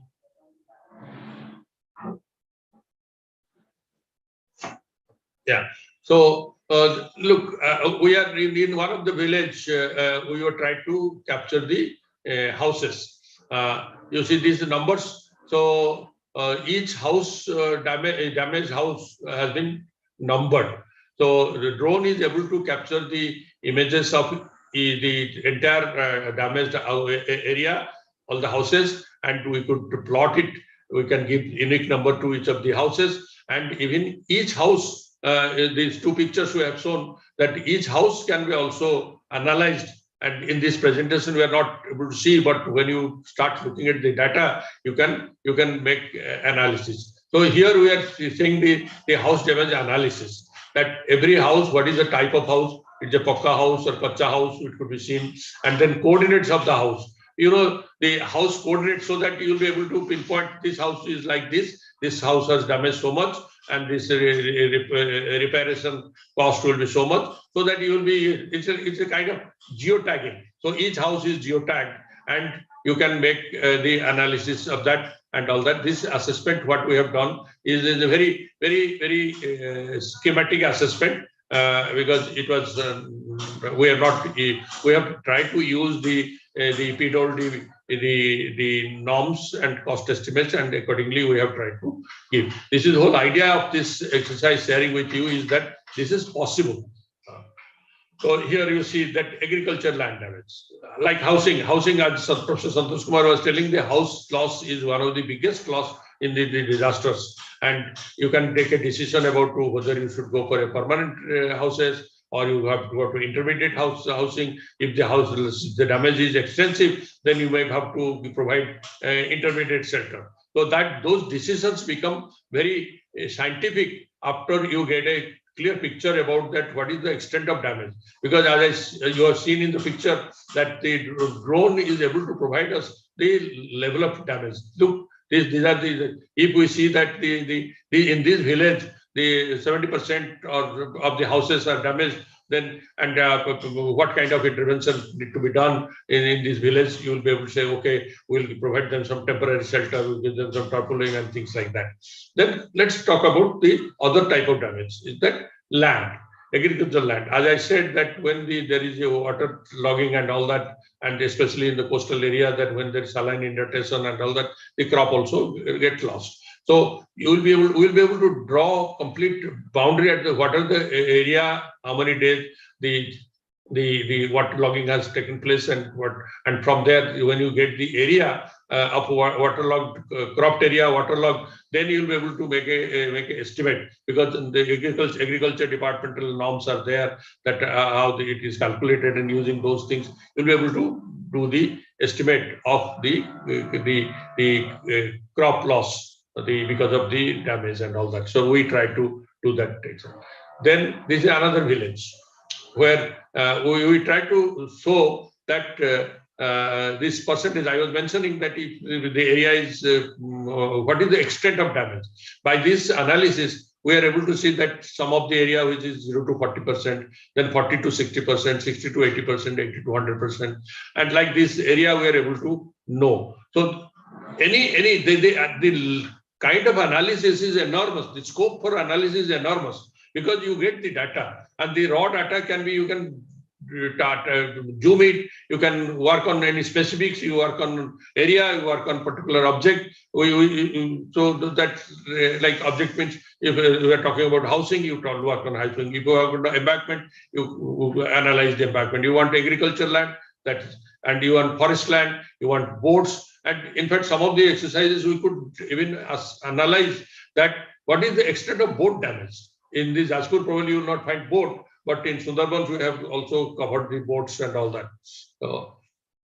So then this is another village where we are trying to cover that tree, because in flood, cyclones, there are a lot of green cover is lost. Is a huge loss to the environment. So what is the extent of the tree damage? That also can be identified, can be estimated from getting this real-time picture from the drones. Next. Then see, we're talking about infrastructure, other supportive infrastructure, your power sector, your telecommunication, your water and all that. So here we're trying to locate that what is the power sector, power supply system is damaged. So in those villages, we looked at the poles submerged, poles fallen, and the lines damaged and all that. So and all these things we could coordinate it. And once you know that these poles, these electric line has been damaged, then you can always, the concerned department can immediately work on restoration and reparation of those damages. So this is another village where you see the damage. Damaged road. Road is another public infrastructure. Many times the village roads get destroyed. So the drone will be able to tell you that where the village road is destroyed, so that immediately the roads department can jump in and repair the damage. So this kind of information, today we are getting the information only through the information provided by people's information. But here you will get quickly and accurately the information by using technology. So here submerged houses, like I had shown you in one village, this is another village where the houses damaged. And then community centers. The example that you look at, this community center is completely submerged and probably it's completely destroyed also. It's partially destroyed. Yes, loss amount is 32,000.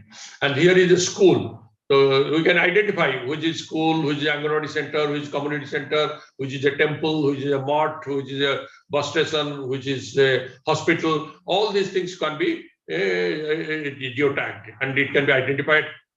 Its coordinates can also be identified. Once you know the coordinates, you're attending to that damaged asset will be much better, and it will be much more accurate also. Anganwadi center. Here we are able to locate the Anganwadi center in this village. That this is and the coordinates of the Anganwadi center. So immediately WCD department can jump in to repair the Anganwadi centers and all that. And our assessment was that it is only 12,000 rupees. It could have been done. So this mobile tower communication. Communication is a big casualties in any of the disasters. So here we are looking at the mobile tower also. Next. So I'm giving you the snapshot of the type of what is this, the enormity of the scope of this technology. So look at this embankment. You can see how the embankment breach has taken place, and this was captured by the drone. So even very interestingly, our people could also take pictures that how many people are using mask, because it was done in COVID time. And we saw that the use of mask is very, very, very nominal and very, very marginal. So people were that time, people were not even aware of that the mask is so important and all that. So these are some of the things that we could see. Next.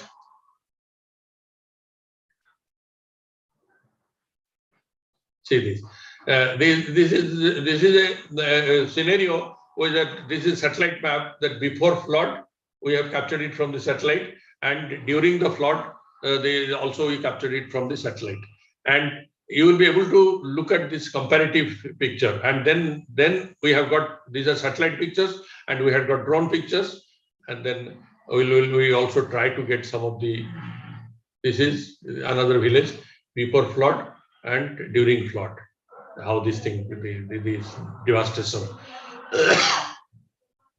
And this, the policymakers did not go by helicopter or plane to get an impression. Even by a local drone flying, this information can be available to those policymakers. Your chief minister or prime minister did not even take the risk of going and traveling and all that, or flying in the bad weather.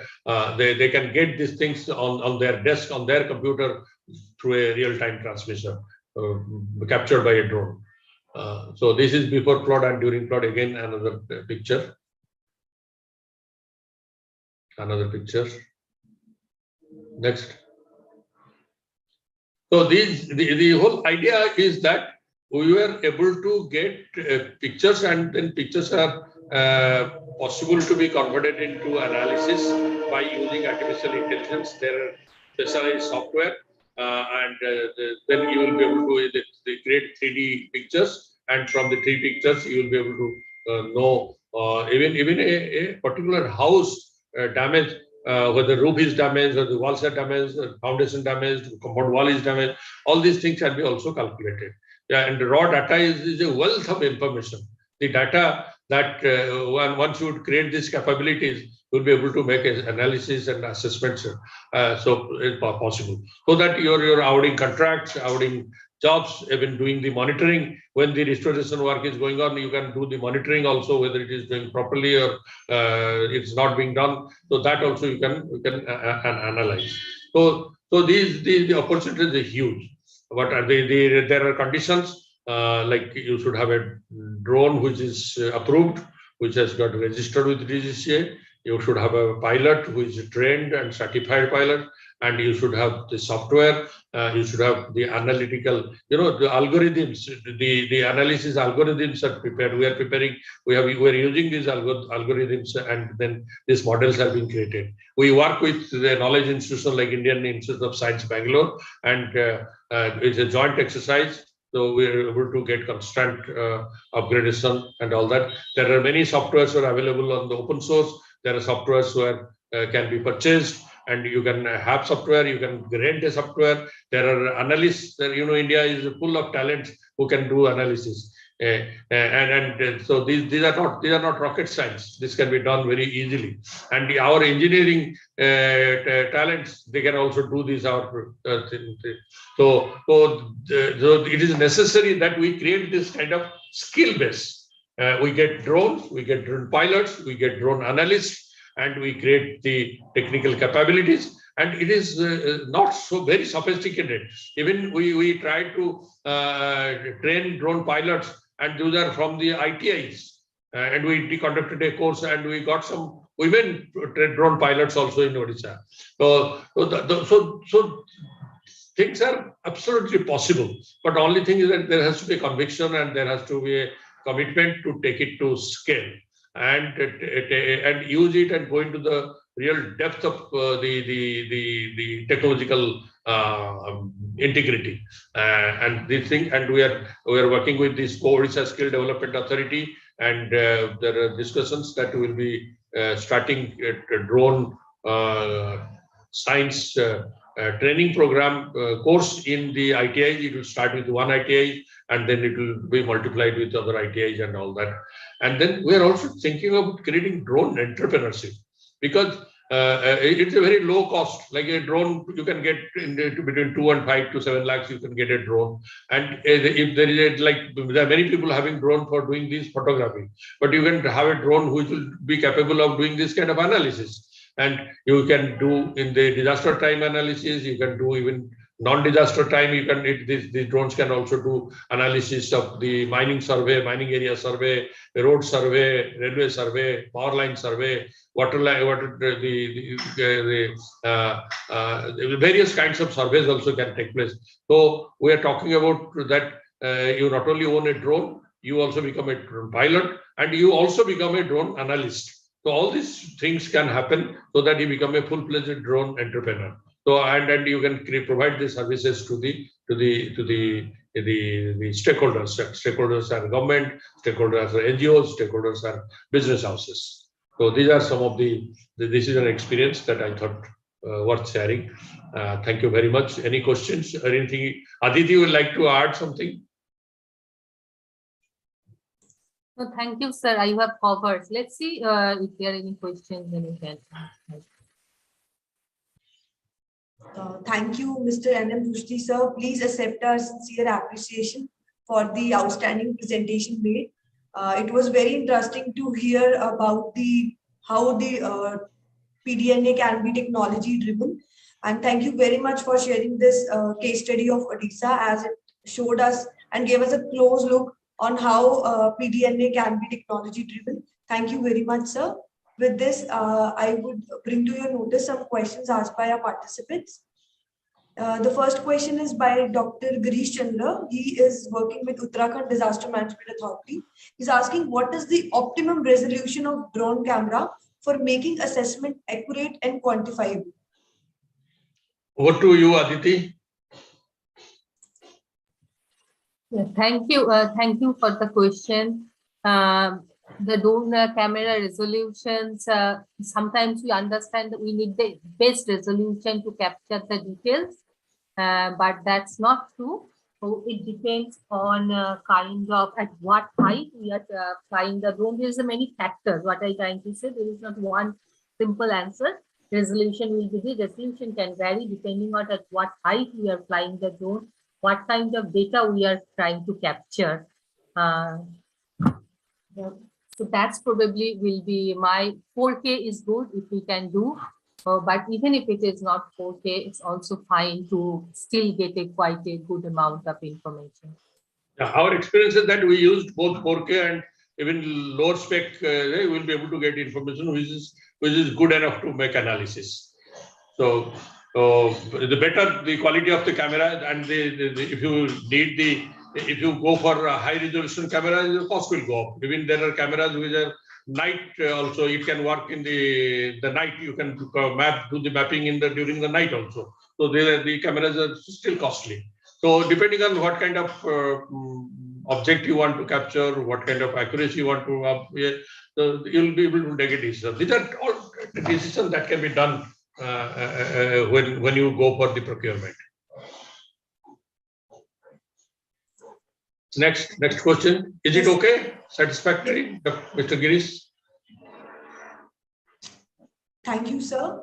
The next question is by Adrisha Kadri. She's asking, can we minimize the ramifications of natural disasters, specifically geological, by modifying the house types and building designs in the vulnerable areas and discouraging contribution of high-rise buildings, large industrial establishments, and big urban centers in such areas, particularly by imparting awareness and training to journal masses to different agencies?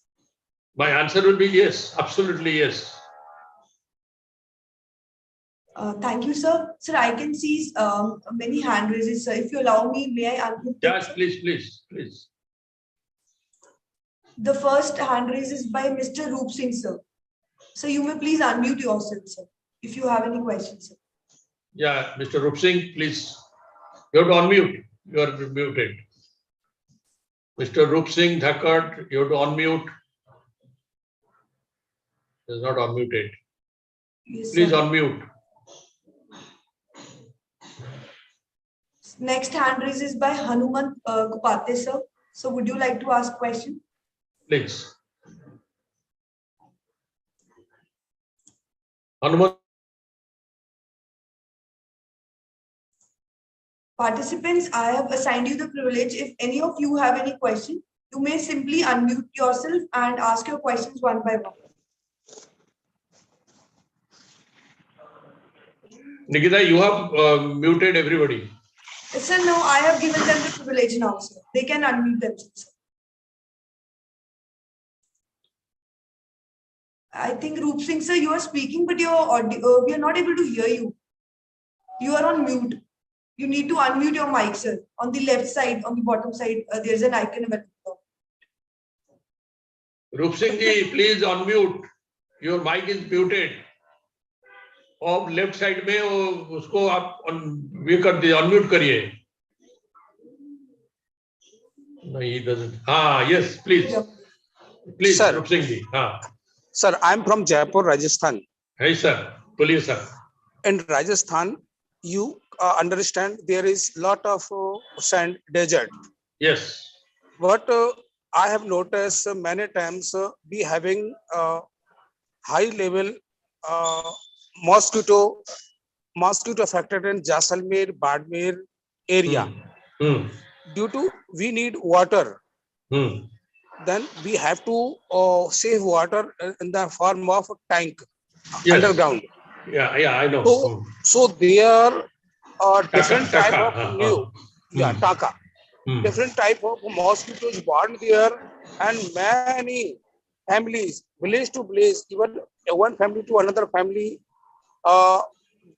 large mass of lives die.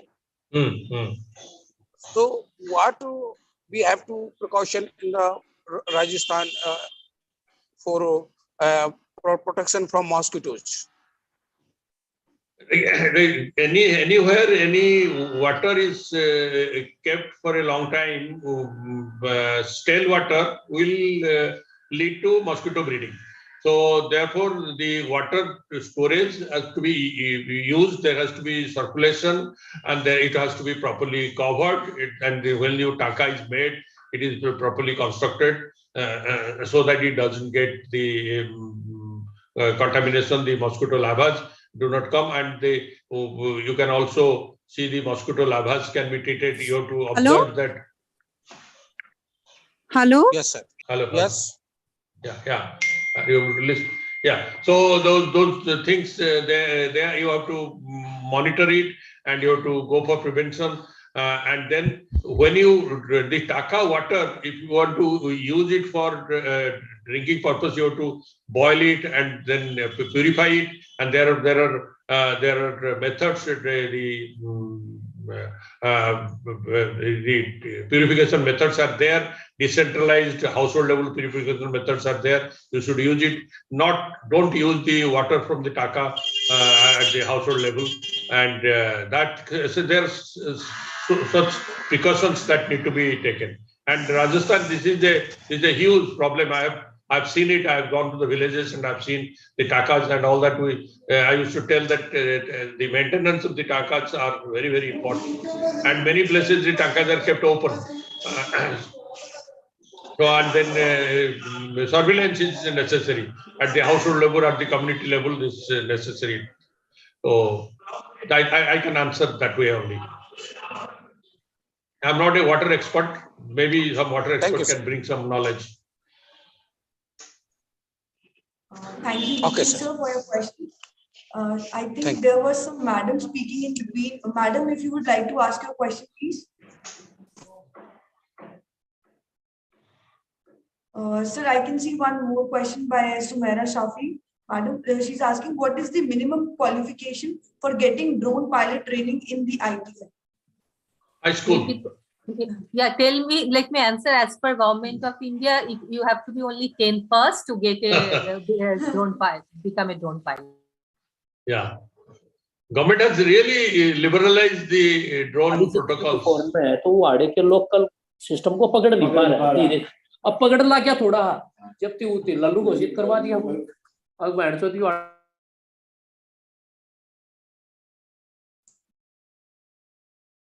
And Prushi, sir, please unmute yourself. I think there was some disturbance from the participant side, so I'm muted. Yeah. Please question. Drone the qualification. This point got clear. Yes, sir. Thank you so much, sir. I think, sir, these were all the questions, and I think, given the chance to the participants. If still anyone wants to ask any question, please do raise your hand.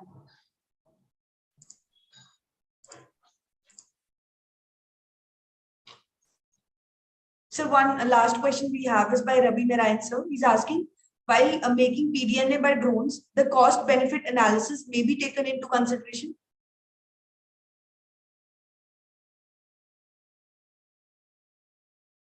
And Prushti, sir, your mic is on mute, sir. Please unmute.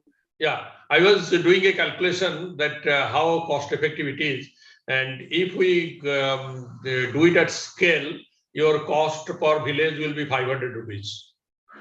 If you do it at scale, but if you do it for one village, because when a drone flies, it will not, the cost of flying and cost of manpower for capturing data for one village is same as capturing data for 20 villages. So therefore, if you do it at scale, your cost will come down, and it can come down as low as 500 rupees per village. That was my estimate. So it is a very, very cost-effective proposition.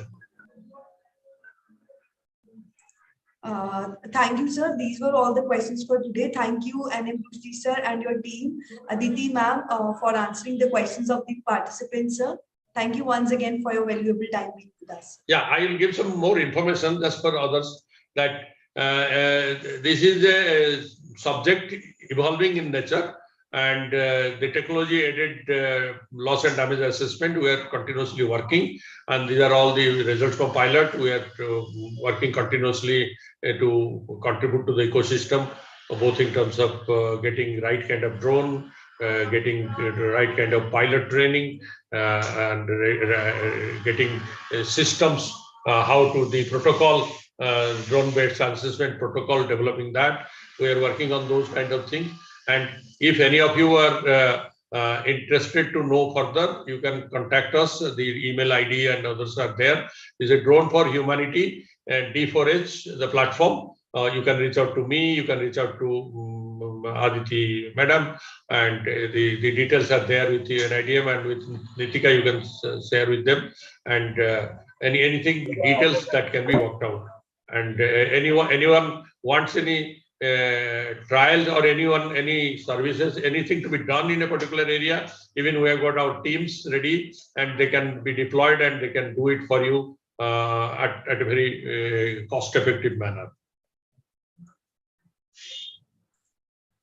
Thank you so much, sir, and your team for this wonderful deliberation, sir. With this, may I please request Professor Santosh if you would like to add something. Professor Santosh, sir, over to you.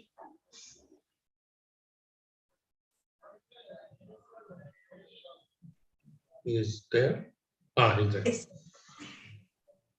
I am there. You are having muffler. I am having mask. Mask. Are you outside? No. I am in the office. Okay. I'm at home. My home office. Yeah, home office. Yeah. So very interesting to listen to this cost effectiveness and that the accuracy, leading to accuracy by reaching out to the inaccessible area.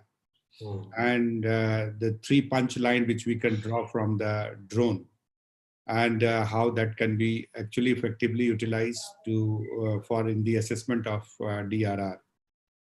And now it is going to be as a kind of the thing in the future, or future which we say that is starting from today. Every today is a future.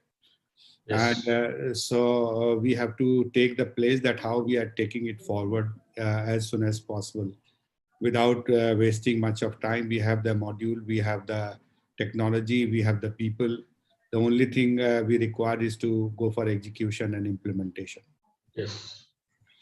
So earlier, thank you very much, Mr. Prusti and your team. And who was from your team? Was Aditi. Aditi was there. See, yesterday I spoke with Aditi also. Thank you, Aditi, for being with us today as well, for making this presentation. And I always vouch for this. Prustiji always been very helpful for any endeavor which we take, and he has been very supportive to this. So thank you very much. And I would put up, now we had a session on issues related to that women in the whole of the process of post-disaster need assessment. And that is what we say. Somebody was asking question in the morning that what is the recovery and what is the reconstruction. So I had organized on 2 webinars on long-term recovery and reconstruction, building back better beyond bricks and mortars. And the 2 webinar which was focusing on these social issues as a part and parcel of the PDNA. When we go through, if we don't recognize the social construct, if we don't recognize the people, all exercise is futile. Yes. So people should be in the center, and people are not very homogeneous in our society. And people are heterogeneous. We have different castes. And as far as you see election analysis, you will get to know how India is diversified in terms of what kind of a caste we have, what kind of a culture we have, what kind of a people we have. And then you will see the priorities, that how it is coming up. So if you do not have studied well in terms of diversity of India during the election, you will get to know very easily that what kind of a diverse situation which we are living into. And there we say that in the social process, that what kind of a damages which are occurring, and how an assessor can go and see the social situation as well. Like somebody raised question of livelihood. And then we also said that the agricultural output and everything. So that also kind of a issue which we did talk about that. So now the question is, we are coming as I will start from here only. Like when we talk about agriculture output and loss to the farmers or the farming community. The moment we say farmers and the farming community, and our whole of the exercise will get determined, but what we are seeing as a definition of farmers. That if you see that whose loss we are talking about, damage and loss. Then if you see the farmer agitation which happened in the recent way, largely if we say that who all the farmers, when we will say that largely predominantly male farmers. And when all the dialogues which were taking place with the government, all the male farmers were going for the discussion. So the loss and the market and everything, that male and female, and the ILO study which has done that 70% of the crop participation is from the women. So women doesn't fall into the category of definition. So I can say that why this kind of a stereotype which has been built in our country, and this is also very well getting perpetuated in the 21st century. So what we say that whatever the rules, regulations, social rules, unwritten constitution, and practices which we are having in the society, in the family, individual level, that gets perpetuated also at the public policy level, and also gets perpetuated in the any assessment which we draw. I remember when this NABARD initiated initially long ago that credit facilities to the farmers, and that credit card, farmer credit cards were issued to the farmers. And we did a study across the 5-6 states of the country, and we found 99% of the credit cards were issued to the male farmers, not the female farmers. So because that when we raised this question, then it came as a that those who were having the facilities of credit card were having the collateral power, and collateral, those who are having their name, land in their name. So Indian social system, largely when we say that the land is in the name of the male of the family, and also it goes as a Hindu succession line, it goes one after the another. But recently, with the intervention of the Supreme Court, it has got changed, and accordingly people are now starting implementing. The major point which I wish to draw is that how, as an assessor, when we are making a damage and loss assessment, first we should know that who does what, and which men and which women, and what kind of a differential is creating the disaster, the effect and the impact which is being which is created, the disaster impact is coming up. And accordingly, we can start thinking that making an assessment that X men is getting affected in this way, and why women are suffering in this way. So that any recovery policy and reconstruction policy will be brought, that would be given to a kind of a justice to both the gender. I'll give you one example. When we were doing this long-term recovery program in Gujarat earthquake, and then Gujarat earthquake housing reconstruction was undertaken. And when we were interacting about the design of the housing facilities, that if a house has to be rebuilt, and all houses have to be resilient, and what kind of a design one should adopt. And there the question came up in the largely that we consulted men, and they gave the design, and accordingly the design got approved. And we were looking into the whole kind of a process of engagement. But when we went to the women and we asked the simple questions, that what kind of a design which you want, and they very emphatically mentioned that we spent all of our life, most of the part of our life spent in kitchen. And kitchen is very smaller portion of the whole of the housing design. And you see that even in the normal situation, most of the houses, you will see that kitchen is very installed in the corner, and very small space is given rather than the living space. And living space and drawing room is a patriarchal connotation. that gives you the larger space which is occupied by the men and their friends and all that come.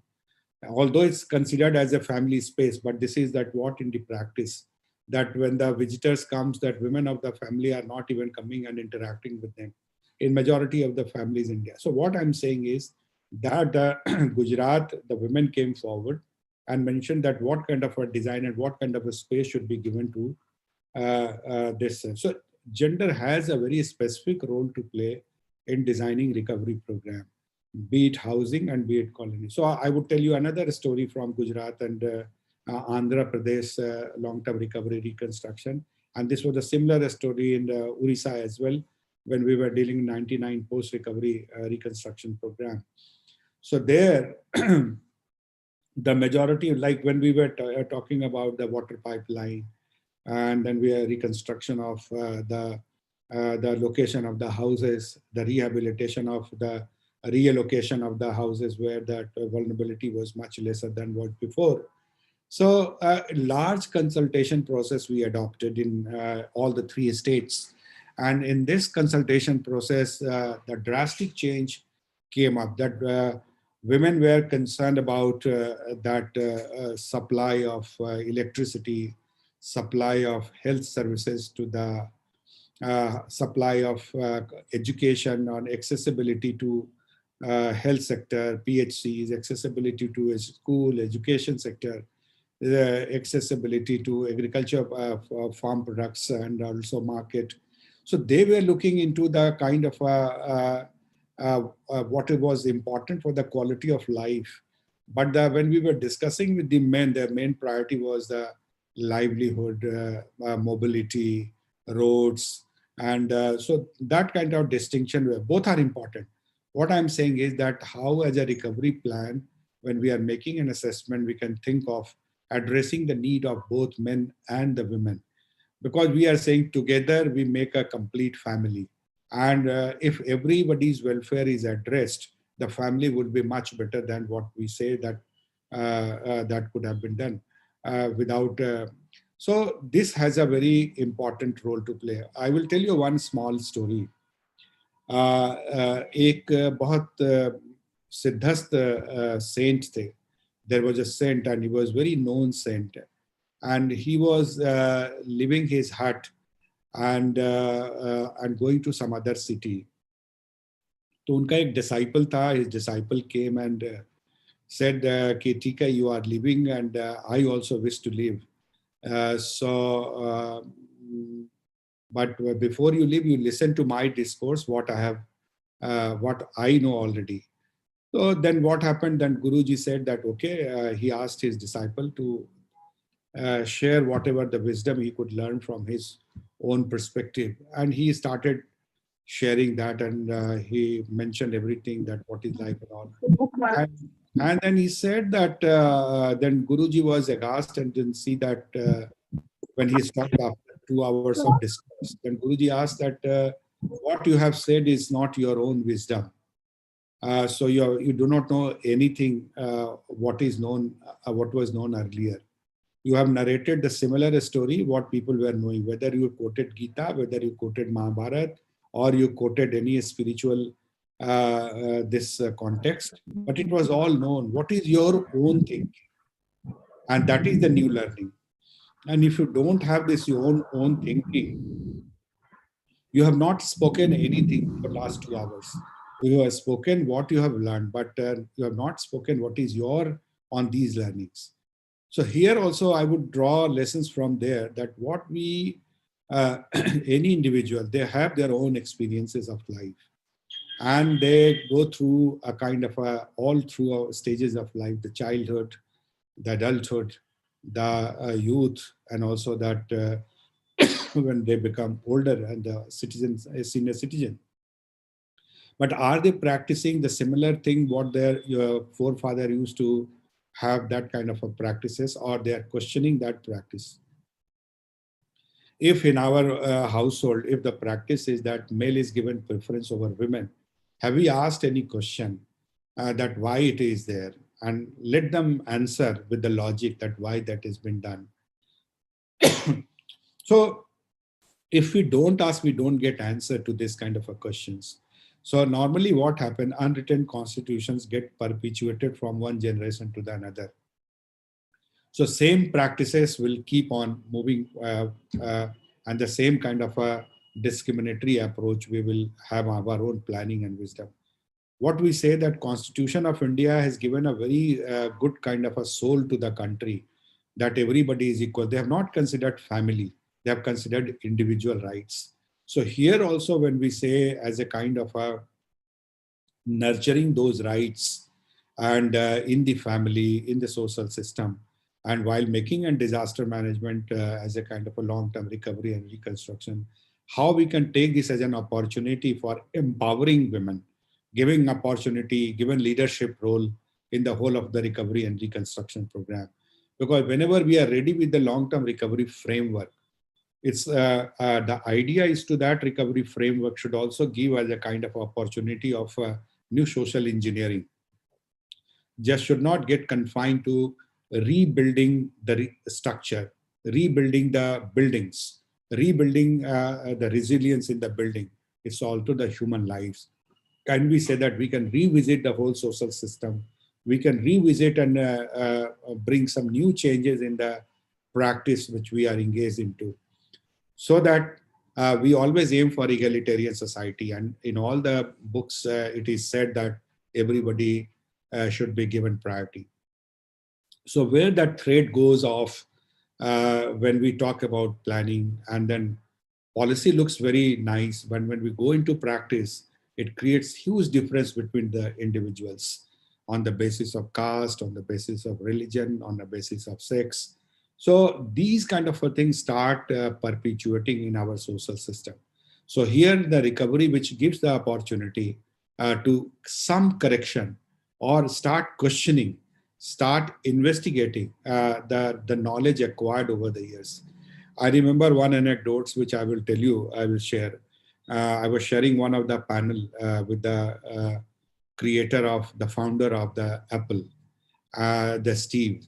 And he was there and we were co-panel in, and one of the youngsters, the youth from the audience asked one question to Steve, that whether India can become as a Vishwa Guru and taking the challenge. That is his quote, what I'm saying. I'm not saying that he was correct in all order, but what I'm saying is that we have to question that what the other people are looking at us, and then we are thinking our new form. But I'll give you some answer to that question also. That Steve said in response to that young lady who asked this question, he said that India has a different kind of a education system, where we don't allow the question to have the space. We go into a kind of a number-based, marks-based kind of merit. If you get 100% marks, you will be considered as a meritorious. And when graduates, the graduate, he's also a graduate, and those who are getting 45% marks, he's also a graduate. So he will go with a certificate of graduation with a difference of 100 and all. But the idea, he's saying that this is all a mugging process where you go, where the creativity doesn't have the space. For becoming a Vishwa Guru, you have to provide such a space. So you have to allow questions, you have to allow inquisitiveness, you have to allow failures. And here we have not allowed failure. Failure doesn't find space in our, we can have that failures and good messages every morning coming to our WhatsApp messages. And that message is good for forwarding that message. We receive message and we forward. Suppose you get in the morning 100 of good messages, good thoughts, and it's just to share, not to actually implement in our own life. So that is why we are struggling with that. We do not go for trial and error. We do not question those unwritten constitution which has been given in the society, which has given in the family, and which has given in the marketplace. So that is why that informal sector is heavily loaded by women workers, and formal sector is not given enough opportunity to our women folk. So there the question lies that whether all wisdom lies with men or the all wisdom also lies with women. And if you see the historical perspective, I was analyzing 14th century, what happened, 16th century, what happened, 17th century. During the disaster, I was not analyzing other development factors. But all the centuries lesson is that women protected civilizations by sacrificing their own lives. And many of the stories you can go, whether you take the Khejdi movement of Rajasthan, where the women sacrificed their whole lives. And in the same village, men were also living, but they did not come for the sacrifice first, then the women. So what I'm saying in the Chipko movement, what happened in this 21st century, that is also led by women. So many stories like that, with the Arak movement of Andhra. What I'm saying is we have to get the dividend of the wisdom of the women in our whole of the recovery planning. When we talk about recovery, let us correct our social engineering. Let us correct our the wrongdoing, unlearn many things. That itself is a big change. And that recovery just not giving you an opportunity to recorrect your building and infrastructure, but it's also giving an opportunity to bring those people into the mainstream, bring them into the leadership, and also bring them into a kind of a torch bearer for the better India. So that is what my thinking is, said that when we are taking such kind of initiatives for disaster risk management, long-term recovery and reconstruction, social engineering should also be looked into. Who is placed where and who is left behind and who can be brought in. So always we must think recovery and reconstruction, building back better, is just go beyond the bricks and mortars and social engineering. So I would stop here and thank you very much. And I will have some questions in this regard. Thank you. Thank you, Professor Santosh, for such a wonderful talk. And I think it may impact our system, sir. So moving with the questions, so allow me to ask the question. The first question is by Mr. Ru. He's asking, his question is related to recovery, acute plan, very short-term plan, sustainable plan. How villagers will calculate? Look, we have to give this empowering people for giving this understanding. Unless and until we tell them how it is to be done, they have their own assessment mechanism. But only thing we have to integrate it with our system. This does not mean the wisdom is flowing from NIDM or other things, but wisdom also comes from the local communities. They understand how that crop is to be evaluated. They know how the damage to the land is to be calculated. They know how the horticulture losses can be calculated. They know also how the poultry get affected and that to be noted. So people are very, very aware about their own losses. They know what are the losses they are facing. They know about today's loss. They know about the future losses also. But the problem is with the governance. Even if you make the memorandum, what happens? And then memorandum is made for the relief distribution. And relief, like somebody had asked questions from the Rajasthan that they are a drought prone area. In the drought prone area, unless government realizes there is a drought, there is no drought. But people are facing drought for many more weeks or months before. But government will realize that now it is going acute and then start the relief work. So where the governance pitch in and then we think that drought is declared. But the drought is very scientific. We declare drought on the basis of meteorological deficits, that meteorological indicators. Then we go for hydrological indicators. Then we go for the agriculture indicators, output indicators. But the suffering of the peoples are there because of that. I remember I was, when we are doing a field study in Rajasthan, I interacted with one woman who were working. 99% of the relief work women are engaged. Agar you correct me if I'm wrong. लेकिन जब drought का जब relief चलता है तो 98.7 to 99% women they are into the relief, and they were saying कि हमारे यहाँ जो अगर drought को समझना है तो आप महिलाओं के plight को देखो, how they are living into, what kind of the distress cell होता है, animal के livestock का उसका stress होता है, then उनके बाद they start banking on the dairy products and the milk cattle. Then we'll go for the agriculture field. बच्चे छोटे बच्चे जो लड़कियां होती हैं वो घर में वापस आ जाती हैं स्कूल छोड़ के और वो they start working as a surrogate mother. तो ये जो इम्प्लीकेशंस है ड्राउट के इम्पैक्ट को, इसको कैसे आप मेजर करेंगे लॉन्ग टर्म? ये कम्युनिटी को पता होता है. कम्युनिटी को पता होता है कि मेरे यहाँ क्या इम्पैक्ट हो रहा है. और ड्रॉप आउट रेट्स कभी हमारे यहाँ डैमेज असेसमेंट में नहीं आ पाता.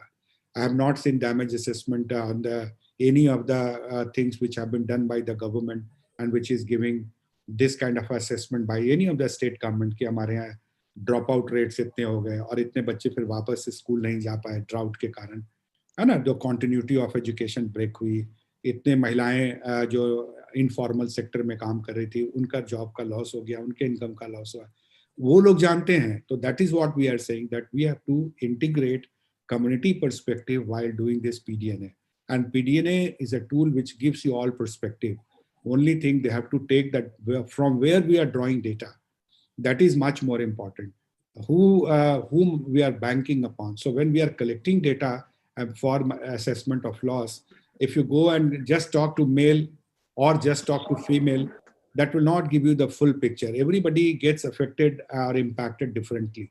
So their loss perspective must be brought in the damage assessment, and that will determine your short-term, medium-term, and long-term recovery plan. So accordingly, you can plan at the local level. Thank you, Professor Santosh. You very well mentioned that community integration is very much required and important for PDNA, sir. The next question is by Srimati Lipika Das. She's asking, sir, it is actually very difficult to assess the house damage in the field. What are the basic components on which we can say that it is fully damaged or severely damaged, since there is long gap between the scale of assistance for fully, severely damaged houses and partially damaged houses? So please enlighten on this. That depends on how quickly you decide. वो कहते हैं कि मुश्किल होगा तो हम comfort zone से थोड़ा बाहर आते हैं, और then comfort zone से बाहर आते हैं तो we go for innovations. Like आपने जो challenges बताए हैं कि partial damage है, fully damage है, repair के लायक है. So normally we go for categorization of the housing sector में कि what kind of a category. Normally we divide into 4 to 5 categories. Largely 4 categories में सारे cover हो जाते हैं, जैसे fully damage हो गए और उसके बाद आपका heavily damage हो गया. Fully damage और heavily damage में बड़े thin line होते हैं, और वहाँ पे जो असेसमेंट को आप कॉल इन करते हैं तो इट डिपेंड्स, अगर उससे रिलेटेड अगर आपको बेनिफिट्स देने हैं उसको बेनिफिशरीज को, then it will create a huge problem, because जिनका रहने लायक नहीं है लेकिन पूरा कोलैप्स नहीं हुआ तो उनको आप फुली डैमेज मानेंगे या उनको आप हेवीली डैमेज मानेंगे. सो यहाँ पे अगर उनका वैल्यू है, अगर हेवीली डैमेज पे अगर आप 2 लाख की धनराशि उनको दे रहे, 2 lakh rupees if you are paying to them as a government support, और अगर फुली डैमेज है और उसको 3 लाख दे रहे हैं तो 1 लाख का डिफरेंस है, और those the house is not liveable condition. So there it makes a difference that इसको किस सेक्टर में लाएं. तो इसलिए very carefully with seeing in the typology of the houses we can categorise. ये नहीं है कि जो गुजरात में हमने कैटेगरी रखा वही उड़ीसा में रखेंगे और वही आंध्रा में रखेंगे और वही हिमाचल में रखेंगे और वही नॉर्थ ईस्ट में रखेंगे. ये बिल्कुल नहीं है. कैटेगरी आप कर सकते हैं, बट कैटेगरी के आप लोकल हाउसिंग टाइपोलॉजी के हिसाब से you can go for the partial damage, fully damage और रिपेयर. हो सकता है कि कहीं एक रिपेयर में पूरे हाउसिंग का नींव हो और उस रिपेयर पे अगर वो रिपेयर नहीं होता है तो पूरा हाउस लिवेबल कंडीशन में नहीं हो, तो उसको किस तरह से देखेंगे. तो that is the wisdom of the civil engineer, those who are going and then take this call that whether it should be taken as a X category, Y category और Z category. So that is why we say constitute a team. Whenever we are making assessment, it is constituted. Every sector has to be supported by civil engineer, then we are supported by economist, and are supported by other experts who can make this kind of a judgment very kind of in a transparent manner and objectively, not the decisions. The more objectivity would be maintained, that the criticism and also dispute would be reduced. So although it's difficult, but you can very well define in the pre-disaster baseline लेके चल सकते हैं कि इस तरह की हमारी typology है. इस टाइप के टाइपोलॉजी में ये डैमेज के पैरामीटर्स होंगे, जो हट्स हैं उसके पैरामीटर्स ये होंगे, जो थैच रूफ है उनके ये पैरामीटर्स होंगे, क्योंकि हाउसिंग हमारे यहाँ हेट्रोजीनियस है, होमोजीनियस कैटेगरी है नहीं. कोई बंगलो है तो आपको घर को देखेंगे तो आपको पता चलेगा भारत कितना इक्वल और इक्वलिटी पे विश्वास करता है, और हाउसिंग पैटर्न सब अलग अलग हैं. आपको पावर स्ट्रक्चर भी दिख जाएगा मकान को देखने से. तो इसलिए आप उसी हिसाब से असेसमेंट, हर कैटेगरी के हाउसिंग का पार्शियल डैमेज अलग. अगर एक महल गिरता है, जो बड़े बड़े जैसे मैं पंजाब में देखता हूँ, अगर चंडीगढ़ में मकान गिरेगा तो एक मकान का डैमेज का कॉस्ट जो दूसरे जगह का हो सकता है कि वो बहुत कम ज़्यादा वैल्यू हो। जैसे आप छोटे शहरों में जाएंगे तो उनके मकान का वैल्यू एक पिलर के गिरने के बराबर का हो सकता है चंडीगढ़ के। तो ये डिपेंड करता है हाउसिंग टेपोलॉजी कितना एफ्लुएंट है, कहाँ कहीं पे कितना मार्जिनलाइज्ड है और कहाँ कहीं पे मिडिल क्लास का। आप हाउसिंग पैटर्न से सोसाइटी के अफोर्डेबिलिटी, लिविंग कंडीशन सबको देख सकते हैं। उसके बेसिस पे you can draft your parameter of damages well in advance, so that at the time of disaster you don't have to start digging the well for the assessment. So but should not get into this carried away with the standardization all over the country in the same pattern. Hill का pattern बिल्कुल अलग है हमारे यहाँ housing का, coastal area का pattern बिल्कुल अलग है, आप देखें केरला का housing बिल्कुल अलग है। So हमारे यहाँ बड़े अलग अलग तरीके के हैं, और अगर आप वेस्टर्न यूपी का देखते हैं तो बिल्कुल अलग दिखता है, बिहार में जाएंगे तो बिल्कुल अलग दिखता है। So this is a cultural reality. So engineer and assessor should be appreciating those cultural reality. वो कल्चर बदलने नहीं जा रहे हैं, असेसमेंट करने जा रहे हैं। तो उसके बेसिस पे हम उसको देखेंगे कि डैमेज के पैरामीटर्स क्या होने चाहिए। और यही बात हम इंश्योरेंस कंपनी से भी बात करते हैं कि हाउसिंग डैमेज का पार्शियल, फुली डैमेज, और उसका जो definitions when we start creating categorisation we should keep in mind. और एक हमारे यहाँ सेंसस भी हुआ था, BMTPC ने बनाया था, building material and technical promotion council ने। अब हर तरह के हाउसिंग का सेंसस किया पूरे हिंदुस्तान का और उनके पैटर्न को दिया। But what I am saying is, जो मैं अभी स्टोरी भी कह रहा था कि एक जो बन गया उसको आप ये नहीं मान ले कि गॉस्पेल ट्रुथ है। We are always into evolution process. 1970s की रियलिटी 2021 की रियलिटी से कभी कंपेयर नहीं की जा सकती। So that has to be brought in always in mind. मैं कहता हूँ only thing constant is change. तो उस चेंज को हमेशा PDNA प्रोसेस में हमें एक्नॉलेज करना है, और then accordingly we have to design our parameters. Thank you, Professor Santosh, for being so kind, for addressing the questions of the participants so patiently and convincingly, sir. Thank you very much, sir, once again. Thank you. So with this, participants, we move towards the valediction. So I would like to give you the course report. It's a matter of great privilege for me. So for the inaugural session, this occasion was graced by the special presence of Dr. Arvindra Kumar Srivastav, sir, IAS, who has been the former Joint Secretary, Disaster Management, Govt of India. And for the technical sessions on day one, we had 3 sessions. The first session was held by me on COVID-19 do's and don'ts. Then we had a session on basics of disaster management and disaster risk reduction process by Mr. Ali Heather, junior consultant with NIDM. Then for the third session, we had among us Dr. Varsha, a DRR expert, who talked on health sector challenges in post-disaster scenario. Then on day 2, you heard from 2 speakers, the former Professor Santosh Kumar, head GIA DRR division NIDM. Sir held his sessions on post-disaster needs assessment conceptual framework, the methodology and standing operating procedures for understanding a PDNA, and assessing damage, loss, and recovery needs.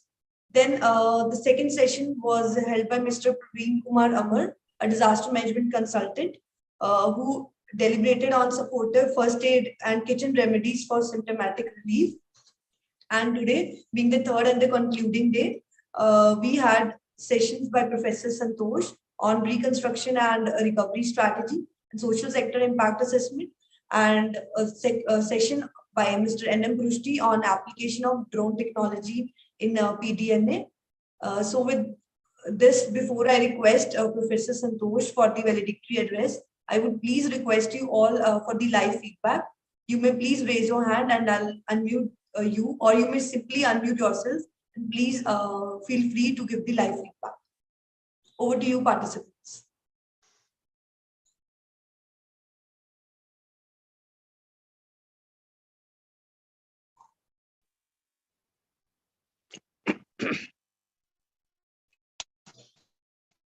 Sir, it was indeed a very good session. We learned a lot, and it was an eye-opener for me. Learned a lot of information which I was not aware of it. So I'm very fortunate to be a part of this session. Looking forward in future for such webinars. Thank you very much. Thank you, Kavita ma'am. Welcome, ma'am.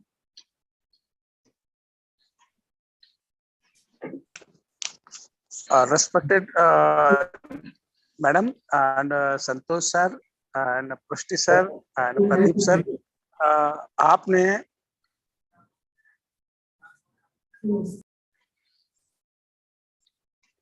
जी बोलिए।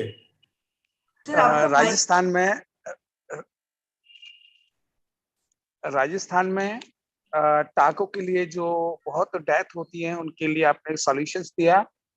और last में मैंने questions और पूछा है कि राजस्थान में 44,891 villages हैं और अभी संतोष सर ने जो महिलाओं की इक्वालिटी की बात की है, मेरे राजस्थान में महिलाओं का जो पहला आंदोलन था चिपको आंदोलन, डेफिनेट अभी भी राजस्थान में बहुत कमी है। आप हमें गाइड करें, हु इज द एजेंसी जिससे हम टच में आके बताएं कि हमारे 44,000 गांव में, हर रेवेन्यू गांव में कम से कम एक महिला को ये disaster management, pre planning, during the disaster and post disaster जो मैंने सीखा आपसे, ये हम कम से कम एक महिला को सिखा पाए। बहुत अच्छी बात आपसे सीखा, नोट कर रहे हैं और मैं इसको जवाब दूंगा आपको। ठीक है, थैंक यू। जी sir, thank you. Thank you, Singh sir. Any other participant? Thank you. Thank you, sir. Thank you, Mr. Santosh Kumar sir. It is a great privilege to, on my part, to attend this program. One suggestion I have from Government of Odisha. Please, I request to Government of India to develop a uniform model code for construction of disaster resilient houses in vulnerable areas prone to flood and cyclone in all the states. Thank you.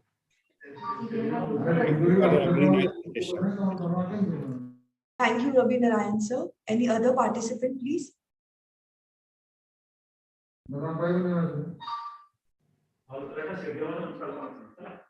Hello.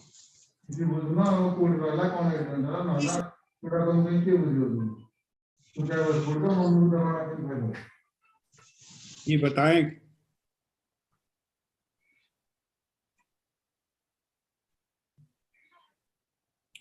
एक राजस्थान से, एक उड़ीसा से सुझाव आया है और हम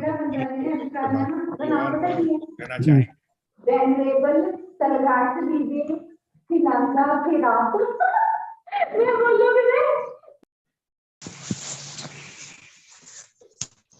I think, sir, we are getting the feedbacks in the chat box, sir. So I think we can move further with your valedictory address, sir. So, sir, Professor Santosh, sir, over to you.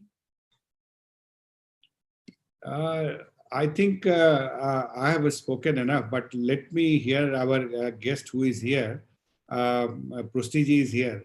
I would say that he has also listened whole of the presentation today, and the two questions which have come up on the one is that which are the agencies. There are many agencies that we will be telling you on that who can take the lead, and but someone should be in Rajasthan who can anchor this, जो anchor करें और उनके साथ मिलके हम गांव-गांव तक जाके और जो 40,000 आपने बताए उसमें ले जाना है, तो उसको राजस्थान में काम करना ऐसे भी बहुत अच्छा लगता है।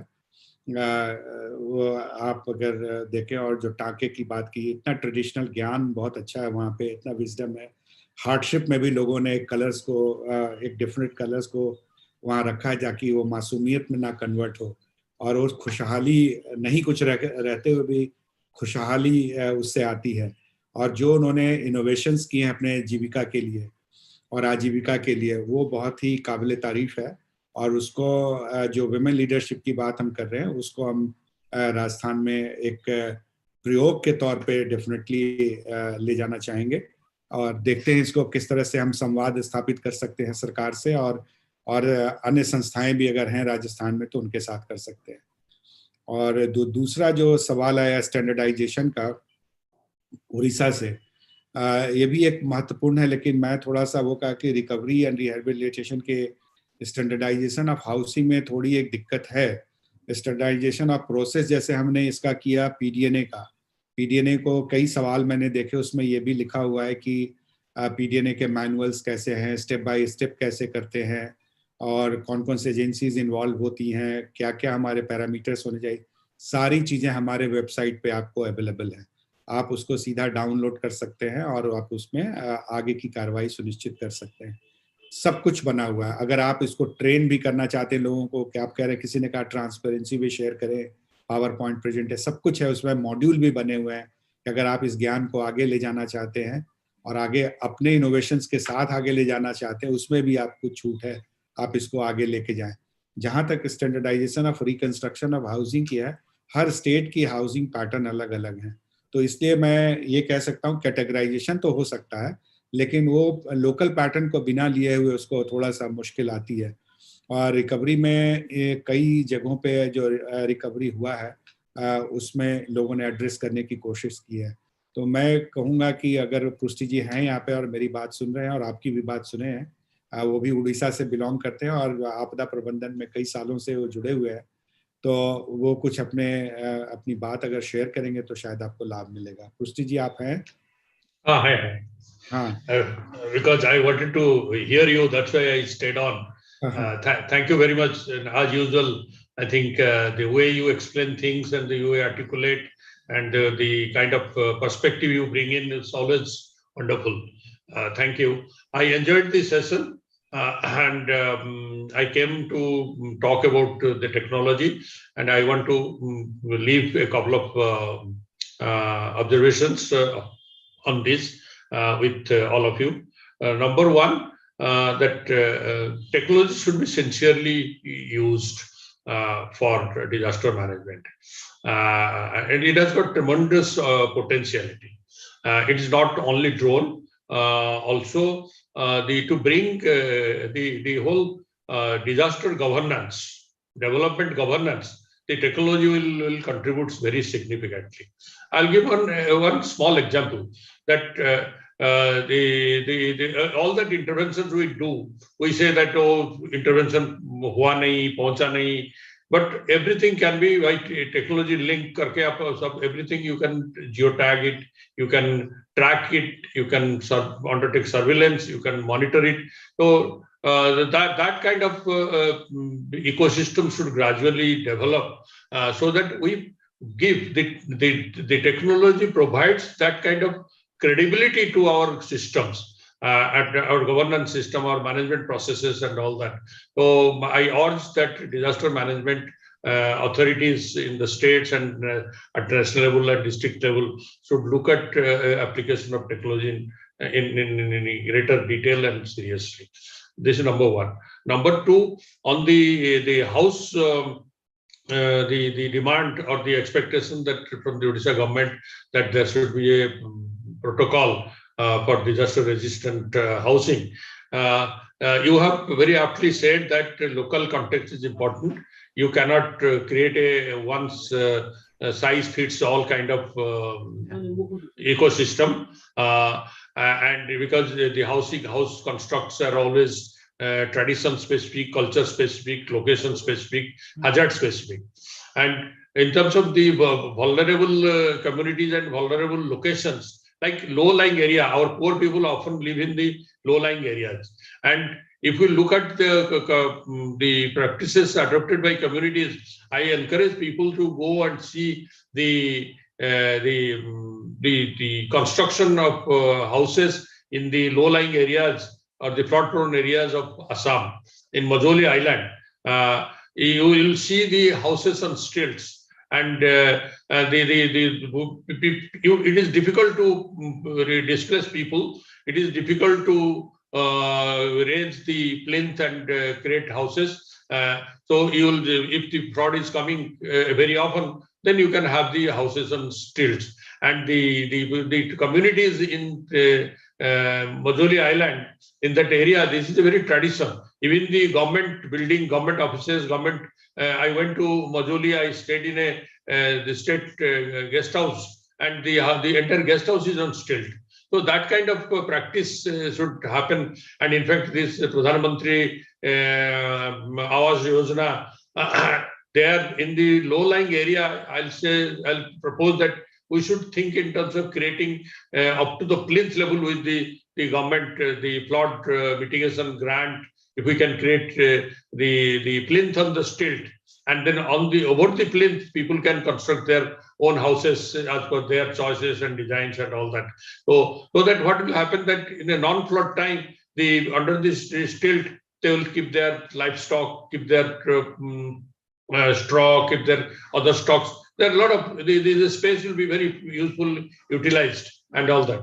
So that kind of thinking should come in, so that you create a more appropriate, more user-friendly the habitat system. And our architect, our habitat planners, they must start looking at these kind of possibilities. These are some of my suggestions. I'll stop here. Thank you, Mr. Prusti, giving a very good insight and all your experiences, what you have, and the way you shared, along with the technology and what kind of requirements for the future. And we say that times to come, the disaster situation is going to be multiplied manyfold. And that is the global worry. And India is also one of them. So how those learning which are coming up, the instruments, things which are coming up to be actually capitalized for our reduction of the impact and the effect on the people, the society and the community as a whole. So this is very, very important that whichever is agency may be developing the expertise or innovations that can be brought in the use for disaster management planning. And that disaster management planning will not come from one institution like NIDM or MG, SIPA, or maybe any other academy which we belong to. But we have to a multi-partner approach.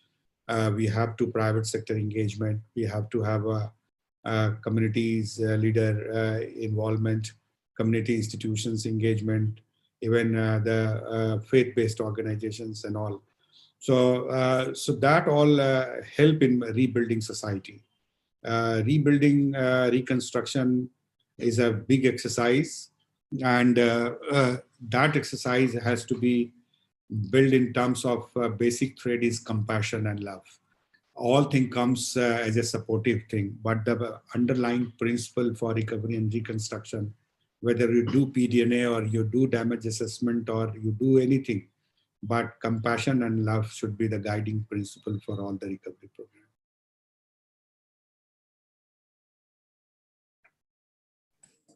Thank you, sir. Thank you, Nikita. Thank you, Prusti, sir. Thank you. Nikita, over to you.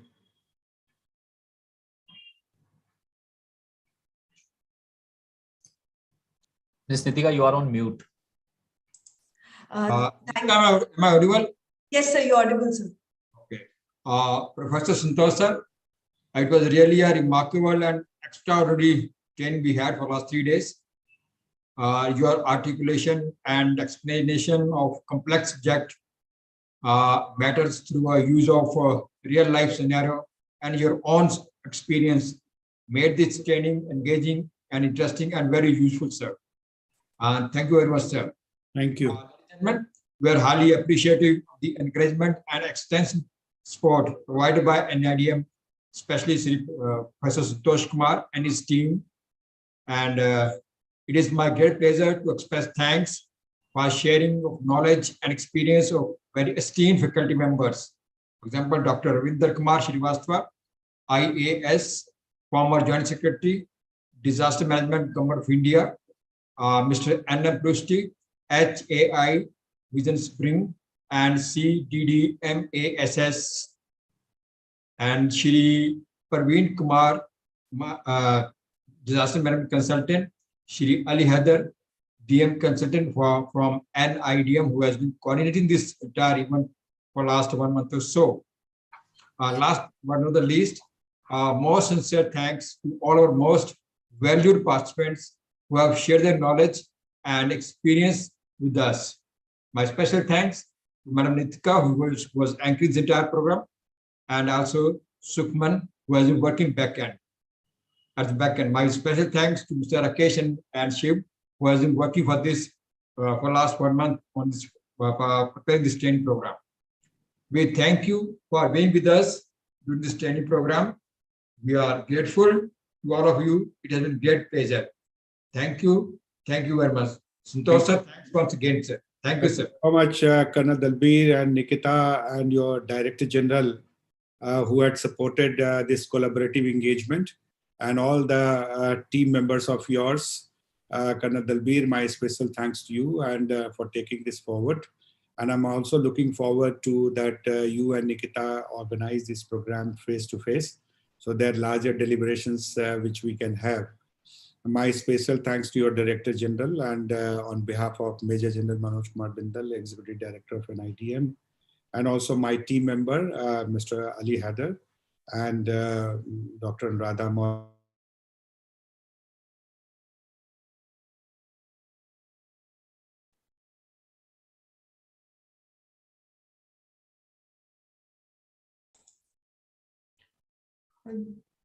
The reason I think we lost connection with. That is not audible.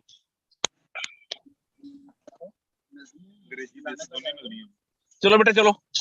Santosh sir, are we audible to you, sir? You are audible, Professor Santosh. ठीक है.